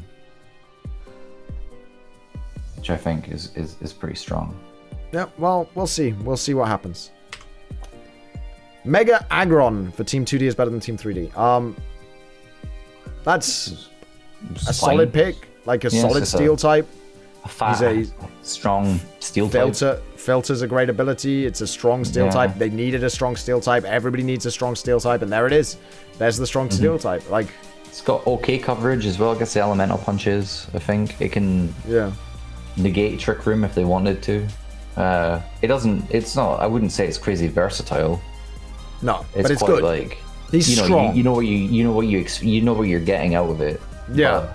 With Aggron, when you're facing it, you know what it's going to do, but at the same time, you know, it's a strong boy. It has to be dealt with. Yeah. An absolute unit, I believe, is the phrase. He's an absolute unit. It's going to be difficult to remove, and the thing is as well, like it's pretty much kind of a hard wall to quite a lot of fairies. Yeah. Which is I mean, it walls Coco, it walls Lele, Bulu, and Finny. It walls all four of them. Like, it walls the Tapus, right? It's an anti-Tapu Mega, which I like. Which is useful, to be Their honest. Fairy Dragon Steel is Mega God of War, Mega Aggron, Naganadel, which is weird, but good. Or Kirim. Yeah, I guess. Yeah. Dragon. Right. Team Yeet down with Hariyama. This was a great nice pick, I think. Yeah, just a solid pick. Fake out. Big fat boy. Hits really, really hard with close combats. You can run Flame Orb Guts. It's got all kinds of tools at its disposal. It really does. Yeah. I mean, if it got no guard, it would be better than the champ. Fake out White Guard Helping Hand alone is like, complete utility. As a support set. And then it can be an offensive set too with Guts and Flame Orb. And like, it can do all kinds of roles, and you don't know what it's going to do until you see it in battle. And it's so powerful. Like, so strong. It's ridiculously strong. Those big hands slap hard. Especially with Guts. Like, if you see it burn itself, you're like, oh dear. Oh, well. It gives them a really strong offensive fighting type in Trick Room as well. And they've got Bronzong for Trick Room. They've got Hooper for Trick Room. They've got all kinds of stuff for Trick Room. Like, they've got a really good sort of Trick Room team going on now as well as an option. Which means they're not as afraid of people bringing Trick Room against them either, because they have those answers for Trick Room. Yeah, exactly. So yeah. Your pick, Kling Klang. There weren't many steel types left, huh? No, there weren't. A lot of people gave us a hard time for this one, but we saw it as like we wanted it as a steel type, and we need it only to really use steel moves. So we don't need crazy coverage with it. It gets electric moves, which with electric terrain, basically we are stronger. Wild charge in electric terrain is very strong. Yeah, and then you get your one of the best setup moves in the game, which is shifting. Yeah, exactly. And Kling Klang's one of those. I think it's what's its multi-hit move? Is it Gear Grind? Yes. Is that what it's called? It's strong. It's strong, but its Z move is the only thing, the only multi-hit moves that hits for like loads of damage. It maxes at like 185 for a Z move. That's weird. Yeah, it is weird, but it's good, obviously, for us. Yeah. And one thing that nobody seems to understand is it gets Trick Room. I didn't know that. Thank you for the information. I appreciate it. Yeah. Although that's more of a Trick Room reverser for you guys. I don't think you're going to be setting yeah, exactly. That. It's how we. Well, I mean, to be fair, we've got Azumarill, we've got Magmar, we've got Raptor's base 100, so it can be slowish. All right, you're stretching now. This is a stretch. Anyways, but yeah, like it's more. There's more to it than meets the eye, I think, with Kling Klang. All right, Team Drinking Birds. Floatzel. I like it. I like Floatzel. I think it's a good water type. I think it's a lot more threatening than it looks. In rain, if there was rain, it gets Swift Swim. It hits hard with like Ice Punch and stuff like that. It's a decent one. The big thing with Floatzel is Soak, because they have Shaman and Zapdos. Yeah. Yeah, Soaksel. I love Soak in doubles. You know I love Soak in doubles. Yeah. So. Yeah. Like it's with Soak in like Seed Flare or Zed Electric from Zapdos or anything like that. It's just you see those two things, you're like, oh, I'm not really scared here, and then all of a sudden like something you thought was something you thought was like maybe immune, and then it's gone. Yeah, like I've got Zygarde in front of Zapdos and Floatzel. I'm like, oh, okay, well, I'm just gonna fire off my Choice Scarf, 1,000 arrows, and then the Zapdos is Ground Berry, and Floatzel soaks me, and I get zapped. know? Yeah. Yeah, Or you're something like that, I done. don't know. Yeah. All right. Next pick, team. Ha ha ha ha ha. Excadrill. Really, just a solid. They have sand. They bring Excadrill. It's Sandrill. Sandrill is a thing. Double Sandrill. Mega Tyranitar next to Excadrill. Double Rock Slide. It's a thing. Right? And it's a physical ground type that doesn't get nerfed by grassy terrain because it gets. And it's a drill steel run. type. Yeah, and steel type. Which they needed. It's a good Another steel one. type as well. Yeah, they took another good steel type off of the picks. So yeah, 2 sand teams this season. That's going to be a really fun versus, actually. Team Yahaha versus Team... Yeah, well, you've got the fast sand mode and the slow sand mode, don't you? Yeah? Which is pretty cool. Interesting. No, I think it's a really good pick. And it's got that nice, when in doubt, go for rock slide. So, team formerly known as Disney. We put Venusaur as our last B tier. I love Venusaur. I think Venusaur is a really solid pick for us. I think it shores up a lot of what we can do. Shame we don't have Sun support. Shame we didn't pick Megazord Y as our S tier. Which is what I wanted to pick, but let's not Yeah, not dwell on you've that. got Zed Celebrate with this as well, which is always nice. Yes, Zed Celebrate Venusaur is really good. So that's one of the techs is Zed Celebrate. The other is like bulky. The other is even using Zed Sunny Day on it, because you get the speed boost and then you double your speed and then you're faster than Alolan Raichu in Electro Terrain, which is cool. Yeah, that is cool. I like the way you're like, yeah, that is cool. Writes a note down. Like, It's like, it's fine, we've got Excelgor. That's still faster. yeah, oh god, the cell goes faster than everything ever. So yeah, it does so many different things. I think it's really good. And if we had Megazord, it would be really, really, really, really, really, really good if we had Megazord. Yeah, it's a nice pick. It can be quite stally as well, which is good. Yeah. Because if you wanted to kind of play a more kind of dragged out game, you can like Leech Seed and you've got Synthesis and things. Yeah, it can be fat. And like, it's always nice. Plus, unfortunately, it's always good all to weather have a setters are poison B type. tier, guys. All weather setters are B tier, so there is Or no B tier C plus. tier. A lot of them are A tier. Yeah, Torkoal is not C tier, unfortunately. Yeah. Yeah, and obviously we would be dropping Cresselia for Zard Y if it doesn't get drafted, so we'll have to have a look. Team Dream Ball, let's go. Drapion. How do you feel about Drapion? Wait, what the heck? Well, Why is it saying next pick? Oh yeah, they get the next pick because they're the wheel. I'm like, why is it saying next pick Team Dream Ball? Drapion. It's a good C tier. It absorbs toxic spikes. It sets toxic spikes. Taunt, knockoff, it's nice, yeah. Can be crit. It's got Gets Sniper Tailwind. if they wanted to. Does it get what's the move called? Focus Energy. Focus Energy, yes. Tailwind, yes. Does it get it doesn't get Tailwind. Does it? I don't I think thought it it does. did.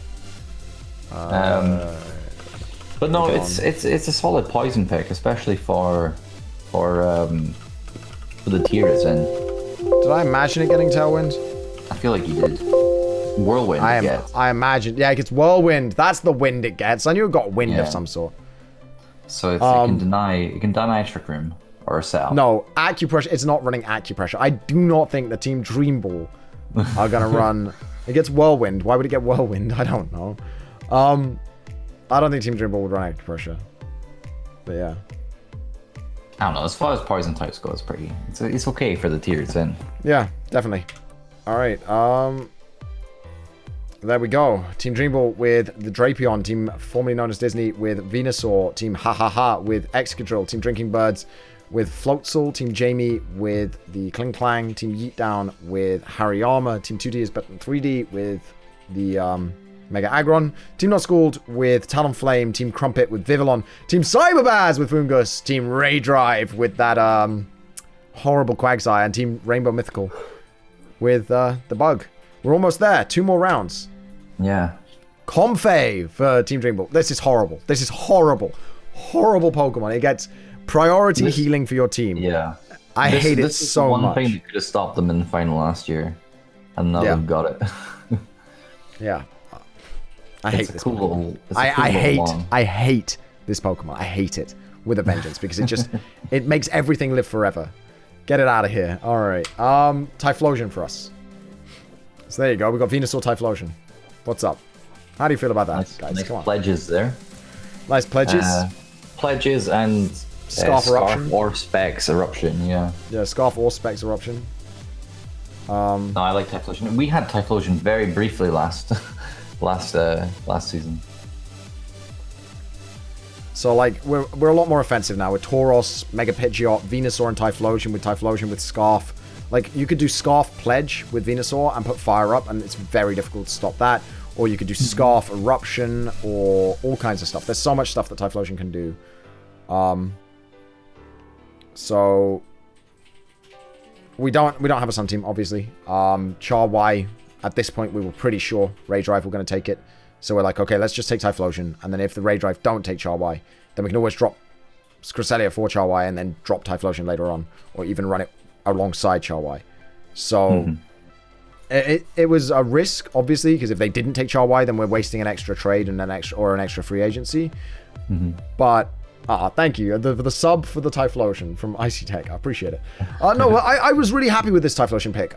Shove and I debated about this for a long time because it was like, it was either Venusaur or it was Primarina. And then if it was Primarina, it was like Typhlosion and then work out a grass type. Or Venusaur, Typhlosion, and then work out a water type. And I think this worked out better. I like Fire Grass Pledge better than I like Fire Water Pledge, you know? Well, Fire Water is just a bit naff, isn't it? It's just Serene Grace. Serene Grace, which we don't have any abusers for, so... yeah. Here we go. We've got Team Ha Ha Ha with Slurpuff. This gets webs. People forget that this gets sticky webs. Don't know why it gets sticky webs. I think Slurpuff's a really nice pick here because it's another Unburden thing. Unburden, Belly Drum, all kinds of stuff. Yeah. It was something we had planned at one point in time. But yeah, Unburden Belly Drum for like a kind of fast sweep, or like you've got Unburden after you to just boost up your partner. And Bulu's speed is one of his biggest weaknesses. So like being able to Unburden after you the Bulu and just smash things is really good. It gets fake tears as well, though they don't really have a lot of special attackers that would really benefit from that. Unless Special Bulu exists. Hard. Special Bulu. Don't disrespect Special Bulu, man. It puts in work. I'm just gonna sigh. Don't sigh. We won games. We won 2 games with it. We top cut because of Special Bulu. Stop disrespecting it, man. Just because you didn't see it coming. Anyways. There's a Crocodile for Team Drinking Birds. This is a scary pick. Snatch. We saw Zed Snatch Crocodile going off last season. Absolutely went off last season. They left all of their B picks till the end, which I think was a very good thing to do. Yeah. I kind of see that because we originally wanted Crocodile at one point in time, but we decided to go for a different ground type. And go for Raichu instead. And Crocodile was originally what we wanted, and I was like, we need to get it now because I can see Drinking Birds taking it. And yeah. Well, they took it. Yeah, they did. But we changed our plan before that, anyways. But yeah, it's. I think it just fits their team so perfectly. Unfortunately, wait. Does Floatzel might be the only thing that gets Frost Breath on their team? But Karen Black, does that get Frost Breath? Because they could run Anger Point Power Trip. I wouldn't personally go for that from Akurum. That might just kill their Crocodile. Yeah, Crocodile's not going to enjoy that. No. I mean, you could have Super Lock and Togetic. Yeah, I guess. Togetic doesn't really get any moves that benefit from Serene Grace anyways. So no. Air Slash. It doesn't get Air Slash, it's just Togekiss. Really? Yeah. Damn. Well, Team Jamie took Marowak. Yeah, this is the ground type That's Lightning Rod. You don't want another Lightning Rod, do you? Well, we don't need Lightning Rod. It's a thing that if we decided to go for the slow mode with like Kling Klang and Azumarill and that. Yeah, I guess it's a strong mon with a thick club in Trick Room. So like what we liked about Azumarill with Marowak is that they're both effectively got like double power. Yeah. So they're very hard. They don't need to set up to be threatening. Yeah, and absolutely. It sits quite nicely next to Azumarill as well if we decide to go Lightning Rod with it, so it protects Azumarill. But it doesn't need Lightning Rods because it's still immune to like if we wanted Discharge anyways, it's still immune. And like I said, it's just a very powerful like. Yeah, I get you, and you've saved your A tier for very last, which is respectable. All right, Team Yeet down. Guzzlord. I think they did this just to upset Joe and Marty. Yeah, I think they genuinely did. I know that Joe and Marty were going to pick I'm this. pretty sure he tagged Joe when he Yeah. when he So I think picked they did this just to upset Joe and Marty. It performed pretty well last season, actually. Stockpile, Zed Stockpile, Guzzlord almost won a couple of games for them in a really stylish fashion. In the right situation, it's good. But in the wrong... Other than that, like, it has to be in the absolute right situation. Otherwise, it just fails. And that's the sad part, because its weaknesses are just out there. It's just, yeah, it just doesn't like Fairy, does it? And No, it doesn't like Fairy, it doesn't like fighting. Fairy's one of the prominent types that everybody Brings. Yeah. wants to get. Alright, 2D is greater than 3D. Masquerain, my boy! I love Masquerain. I love this Pokemon. I've just brought it into my WBE team and it's already been putting in work. I think Masquerain is fantastic. I think it's a great pick for them. I think webs are fantastic for them. Tailwind is nice. Tailwind is nice too. Intimidate is nice. Intimidate is very nice. It's always nice. I can't remember if This is their thing first learned Intimidator, which is Rage Powder interesting. or not. No, it doesn't. Does it not? don't But think it's still like Tailwind and Intimidate are really nice options with it. Yeah. Like it can Quiver Dance if they really wanted Yep. to. It can Struggle Whirlwind Bug. to deny Trick Room. You know. It can Struggle Bug as well, which we've always said is significant. So yeah, I think it's good. And yeah, you're right. Whirlwind to deny Trick Room is a very interesting tech. All right, team not schooled draft Ariados, another web setter. Everybody wants webs at this point, I think, but webs is an option for this team. I think Ariados was more of a follow me user because it gets Rage Powder. Follow me. Well, Rage Powder, webs, Toxic Spikes. So yeah, the Rage Powder was I think the big thing for this because they didn't actually have redirection until this point in time. So I think that's what they really needed with this. I thought Slowbro got it from an event or something. No, I don't think it does.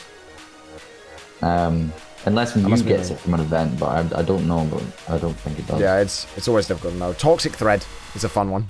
Yeah, Toxic Thread I think is really neat because it lowers their speed and poisons them, which is nice. Yep. But yeah, I think Rage Powder because I don't see it being for spikes, and it's definitely not for webs because webs their team's too slow to benefit from webs. You think it's too slow? Well, I mean, look at their main offense. Yeah, I Snorlax, guess. It's Snorlax, it's Slowbro, it's Steelix, you know. Yeah, I guess. And Toxic Spikes doesn't really synergize very well with Tapu Fini, so I think Rage Powder is really where they went with this. But it's a nice Rage Powder user because it's a poison type as well, which is pretty strong. Yeah. All right, Team Crumpet. Diggersby though. Earthquake to hit him below. I'll let my enemies know. No, Diggersby is good. It's really strong. It needs to be respected. It's like you're talking about Azu. Like, doubles its attack. It really does not need to boost to be respected. Scarf is incredibly scary. U-turn is there. Return is there. Earthquake is there. It benefits from those Intimidators so much because maybe it could set up an Agility, and then Agility Diggersby is very, very scary. If they've got enough Intimidators out, it could even double dance. You know, it's really that scary that it's like, oh my god, Diggersby could punch holes in teams. It's a nice pivot mon as well because it's got U-turn, so it can kind of like come in and out with Manectric, and because it's immune to Ghost, that compares quite nicely with Gothitelle. Yeah. Like defensively, and it's one of those things that, like you said, it is very immediately threatening. Yeah, like you see a Diggersby, you know you have to deal with it. Yeah, just hope it doesn't roll low against you, against your opponents, because then they might steal the battle away from you. Team Cyberbaz. Mega Glalie. Probably one of the best Megas in C tier, or the best Mega in C tier, in my opinion. I would say one of them, yeah. It needs to be respected. It's definitely better than Absol.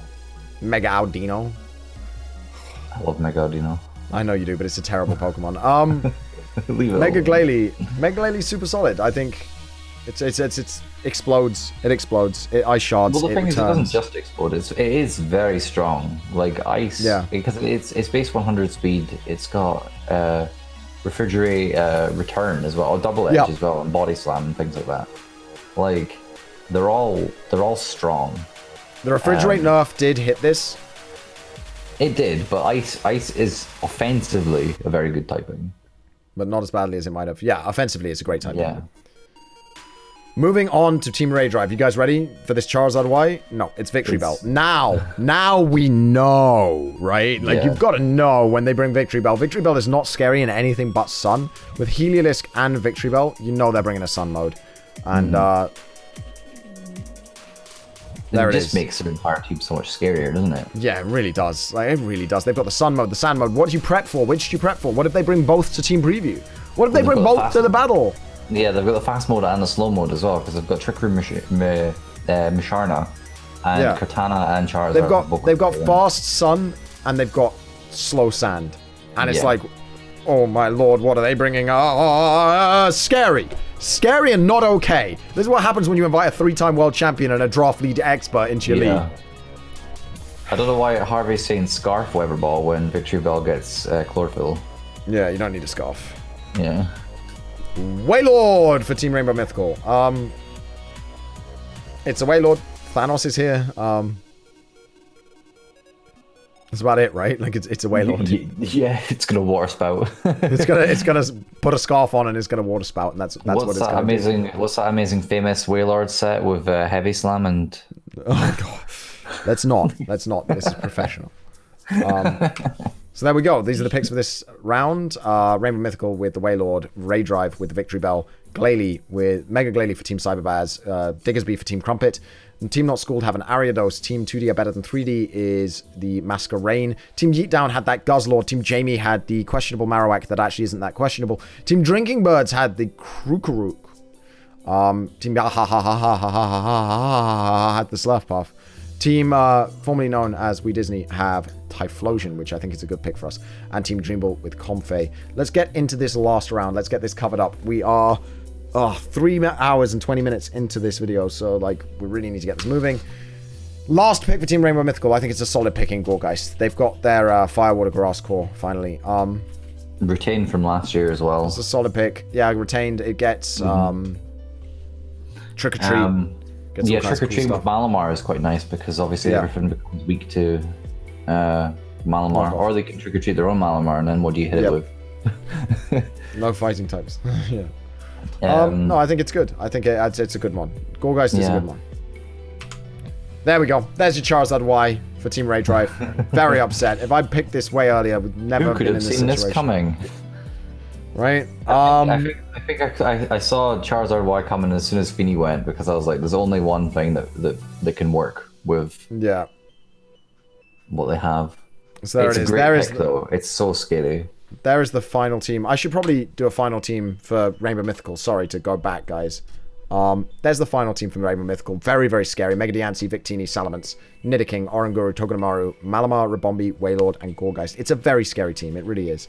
But let's quickly jump back into Team Ray Drive. This is their team. Probably what I consider the scariest team in the league. It's definitely going to be one of the hardest. What the draft is. It's so difficult to prep for. It's so powerful. Megazord Y, such a good way to round it out. So Megazord Y, Incineroar, Kartana, Vikavolt, Mega Garchomp, Gigalith, Musharna, Heliolisk, Quagsire, and Victreebel.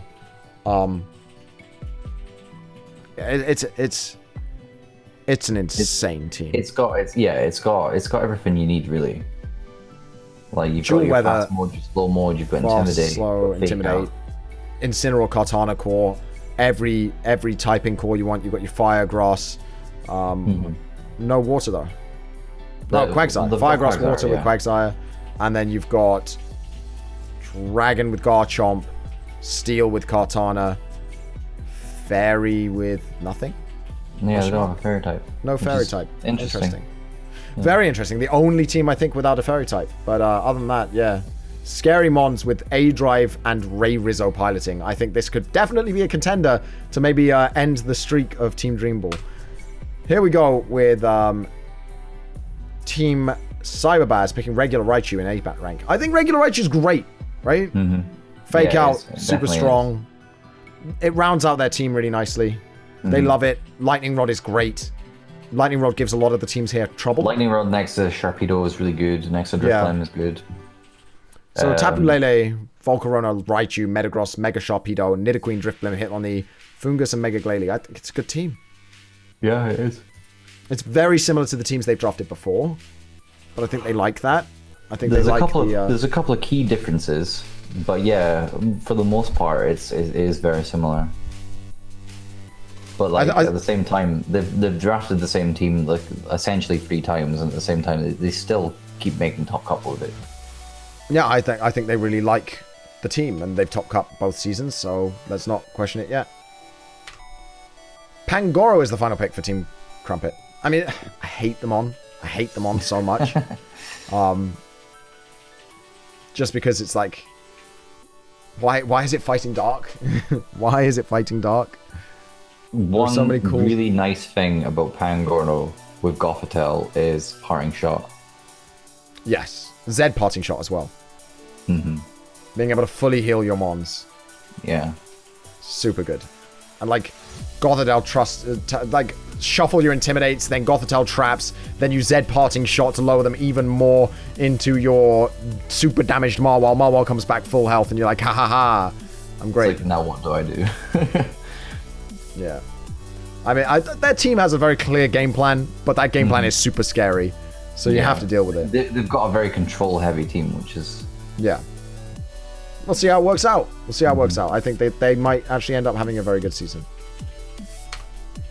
Regular Glalie for Team Not Schooled. Wasn't sure about this pick for myself. Yeah, I don't understand it. I'll have them explain it at some point. They'll probably explain it in their draft. It's got Moody. It's got... I hate Moody. Why did we not ban Moody? It's more manageable in doubles, though, to be fair. Yeah. But yeah, it's got Moody, it's got Sheer Cold, it's got Icy Wind, it's got Spikes, it's got Inner Focus, so you can't flinch it, and it's got Super Fang. Yeah. Those are the main things I could see it doing. Yeah. Swampert, final pick for Team 2D is better than 3D. It's a good water type. It's a good ground type. This was a good solid pick. Yeah, it's a great C tier pick. It's team player. He puts the team on his back. He carries them around. Yeah. They've got a very bulky team, but with like really good offensive threats. Blastoise Swampert. It's no slouch as well. It's still pretty strong. No, it's not. It's strong. It's a strong boy. It's bulky. It's got White Guard, which is always great. Yeah. No, I think Swampert's great, especially in C tier. He's just a really good one. So, yeah, they've got a really good team. They've got Tornai, Naganadel, Mega God of Arcara, and White as a sort of offensive core, and then loads of support mons that you don't know which support they're bringing for those 4 mons. You don't know how they're going to support them. You don't know what they're going to do. But are they going to Zed Celebrates Blastoise? Are you going to get caught off guard by a Swampert? Are you going to get caught off guard by Mega Aggron or by Sableye? Like, there's so much they can do. So much they can do. Yeah, there's a lot going on. Team Jamie take Florges. No, it's Team Yeetdown take Florges. Sorry, I'm like. Team Yeetdown take Florges, and that rounds out their Fairy Dragon Steel. This is what's a really nice pick with Virizion, because Virizion can't be intimidated or burned when next to Florges. What? Why not? Because of Flower Veil. Oh, grass types get protected, right? Yeah. I forgot about that ability. I completely forgot about that ability. That's really good. Virizion next to Florges is really good. I like it. Yeah, so it's a really nice actual little pairing. So it's got like Helping Hand to help boost the power. You know, if they don't want to go with the hard Virizion, it's got Symbiosis as well. If they wanted to like run a consumable item. The only suffering I see from this team, the only downside, because this is a super solid team overall, the only downside I see is that all of their mons are sort of middling speed tier. So without Tailwind or Trick Room, in a sort of neutral speed environment, they're going to suffer. Yeah, which is something that is that's a problem we had last season. And, it's something that, I mean, they've got the tools to work around it. They've got Hariyama and Blastoise with Fake Out. They've got their Trick Room option. They've got their like go back can't be flinched, so it's almost. They can always get Tailwind up. Yeah. So like, it's definitely something that they can work around. It's definitely something you guys worked around. It's just something they have to be aware of, and it's something that their opponents can definitely take advantage of. It's something that, like, when I see a team like this, I'm like, okay, how can I take advantage of this? How can I control the tempo? Because if they go Tailwind and you go Tailwind and you outspeed them, they're going to be very upset. Here we go, Team Jamie. Mega Gallade. This boy is strong. This is such a good pick for you. One of the most versatile ones in the game. Like, it covers almost every single type. We can't be flinched. We've got like crazy support options. Like, you know, we've got like Encore Fast, and Disable. it's strong. It gets Shadow Sneak. It gets like, its move coverage is insane. It's just, it fits everything we needed it to do for the last slot. Yeah. And like we had this like planned for quite a while. I think you guys definitely have an incredibly threatening draft. Incredibly threatening. Like, so offensive. So offensive. We've gone, it's really, we've gone for like, we tried to have something that was really versatile, so it was like really hard to prepare for as a draft. So like, I think the only kind of like Marowak and Azumarill are probably the ones that are the most kind of easy to see what they're gonna do. Yeah. But everything else is just like, okay, wait, there's like 5 different things that they can do against us. Yeah. I think that's All really right. solid. I think it's a really solid team. Team Drinking Bird's final pick. Altaria. Mega Altaria, in fact. How do I feel about Mega Altaria? It's a good mod. It's a nice setup, man. Like, to be honest, Yeah. it's got a really great support move pool. It's got like Tailwind and things like that. It can, if they don't mega it and they're like, they need like help versus like the Weather teams, like they could just have Cloud9 on it and just have it sit there for a little bit until they deal with the Weather. Yeah, for sure. They can set up Dragon Dances and then just spam fairy moves. Yeah, there's a lot of things that this thing can do. Like, I've not seen it used in so long that I forgot it even existed. Like, Mega Altaria. I'm not gonna lie, I'm quite excited to see what it's gonna do because I've never really seen it properly used in a long time as well. And it's another bird for them, and they needed a second bird because otherwise it would be Team Drinking Bird, and now it's Team Drinking Birds because yeah, exactly. Now Zapdos has a friend. Yeah, so they needed that, all right? They needed the extra bird, and that's a very good pick. They've got a very strong team. They've got a lot of options. A lot of options. And Mega Metagross is just so threatening on its own. Krookodile is so threatening on its own. Kyron Black is so threatening on its own. Zapdos is so threatening on its own. Linoon is so threatening on its own. They've got so much stuff that it's like, oh my god, I have to deal with this right now. And, and then they've got Togetic and Torracat and things like that, which are just going to be getting in the way just to be like, yeah, good oh, luck you want with to that. deal with this? Good luck with that. Yeah. Team Yahahahahaha. My Yanmega. I mean, Yanmega's just speed boosty and it's bug buzzy and struggle buggy and good. The Tin Lens is nice. It's very strong. Their team's looking very similar to the team we built last year. Yeah, it is. And I think they've got the single strongest weather option just as like a weather team. Yeah. Because Excadrill T-Tar is the strongest weather pair, right? Out of anybody's draft. So they are the most weather-based, but the double weather of Team Ray Drive obviously threatens that because Mega Evolving Charizard happens after. And so it's like playing around with when do you Mega your T-Tar and things like that. It's... Well, it's the a thing weather is, war. like, if they've got Tyranitar out versus Charizard, Tyranitar, well, it depends. If they both Mega Evolve in the same turn, they get Sand priority. Yeah. Because it goes Sand, then Sun, then Sand again. Yanmega's nice because it can sit next to Excadrill, and Excadrill could just Earthquake again. You get Earthquake away freely. Yeah. Which is always good. There's a lot that this team can do. Tapu Bulu Excadrill's a little bit of a negative synergy, but obviously, as you said, Drill Run isn't affected by grassy terrain, so that is important. Right, final pick for the team formerly known as Disney. For Alligator, haha, we got you. We can use all 3 pledges. I like the fact that we can use all 3 pledges. I think Grass Water Pledge is very scary for a lot of teams. Quartering your speed is crippling. For Alligator, it was quite nice here because it gives you a very much needed like offensive option. Yeah. And like for C tier, it's very nice, like Water type. He can set like up. It's so strong because of sheer force. So and you've got Dragon Dance and everything. You Dragon don't even Dance need to set up it's just, all of that, and so much stuff to support it with. Powerful. Yeah, so much stuff to support it with Mr. Mime, Mega Sableye, fucking Cresselia, just. Yeah, I think we've ended up with quite a good. We've got a couple of really nice memes. We've got one really, really cool tech, which if we pull it off, is going to just devastate the team we pull it off against. So we can gimmick out. We've got all of the pledges, so you never know which pledge we're going to bring or which pledge combo we're going to bring. Or do you know we could put Swamp and Flames on you at the same time, taking a quarter of damage a turn. A quarter. The Flames is insane. It's insane. And then slowing you to a quarter speed as well. It's nuts. It's a nuts amount of damage. It really is. And I think the combination, even if we wanted to, then Typhlosion for Alligator setting up the rainbow, and then Tauros can just spam Rock Slide and stuff like that. Like, there's a lot. I think actually our team ended up, like, there was a point in the middle when I was like, oh my god, our team is terrible. And then we picked Tauros and Mega Pidgeot and Venusaur and Typhlosion for Alligator. Things got a lot better very quickly. People are saying Celesteela is your S tier. I don't know. Maybe looks... What type are we missing out? Ooh, we're missing a steel type. Oh wow, what a surprise. Yeah, we might just be dropping Crest for the Celestina, and we'll see week 2.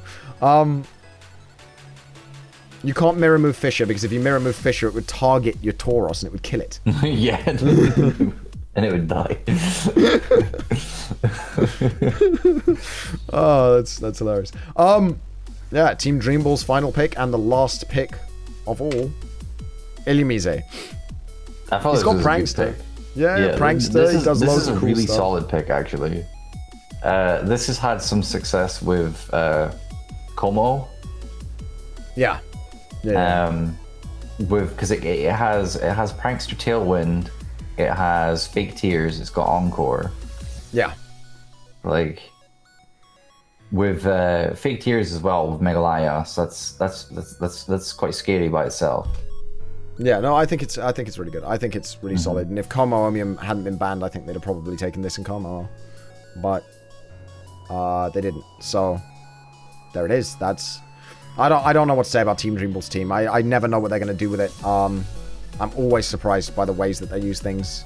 So let's just wait and see. Team Dream Ball, everybody. Their team isn't as obvious as it was last season. No, not at all. But even last season, it was obvious, and then they did really weird stuff with it. So yeah, true. Let's see what happens this time. So there it is, the final draft. The draft is complete. We are through, guys. We made it through it. We made it through the draft. Shout out to our analysts.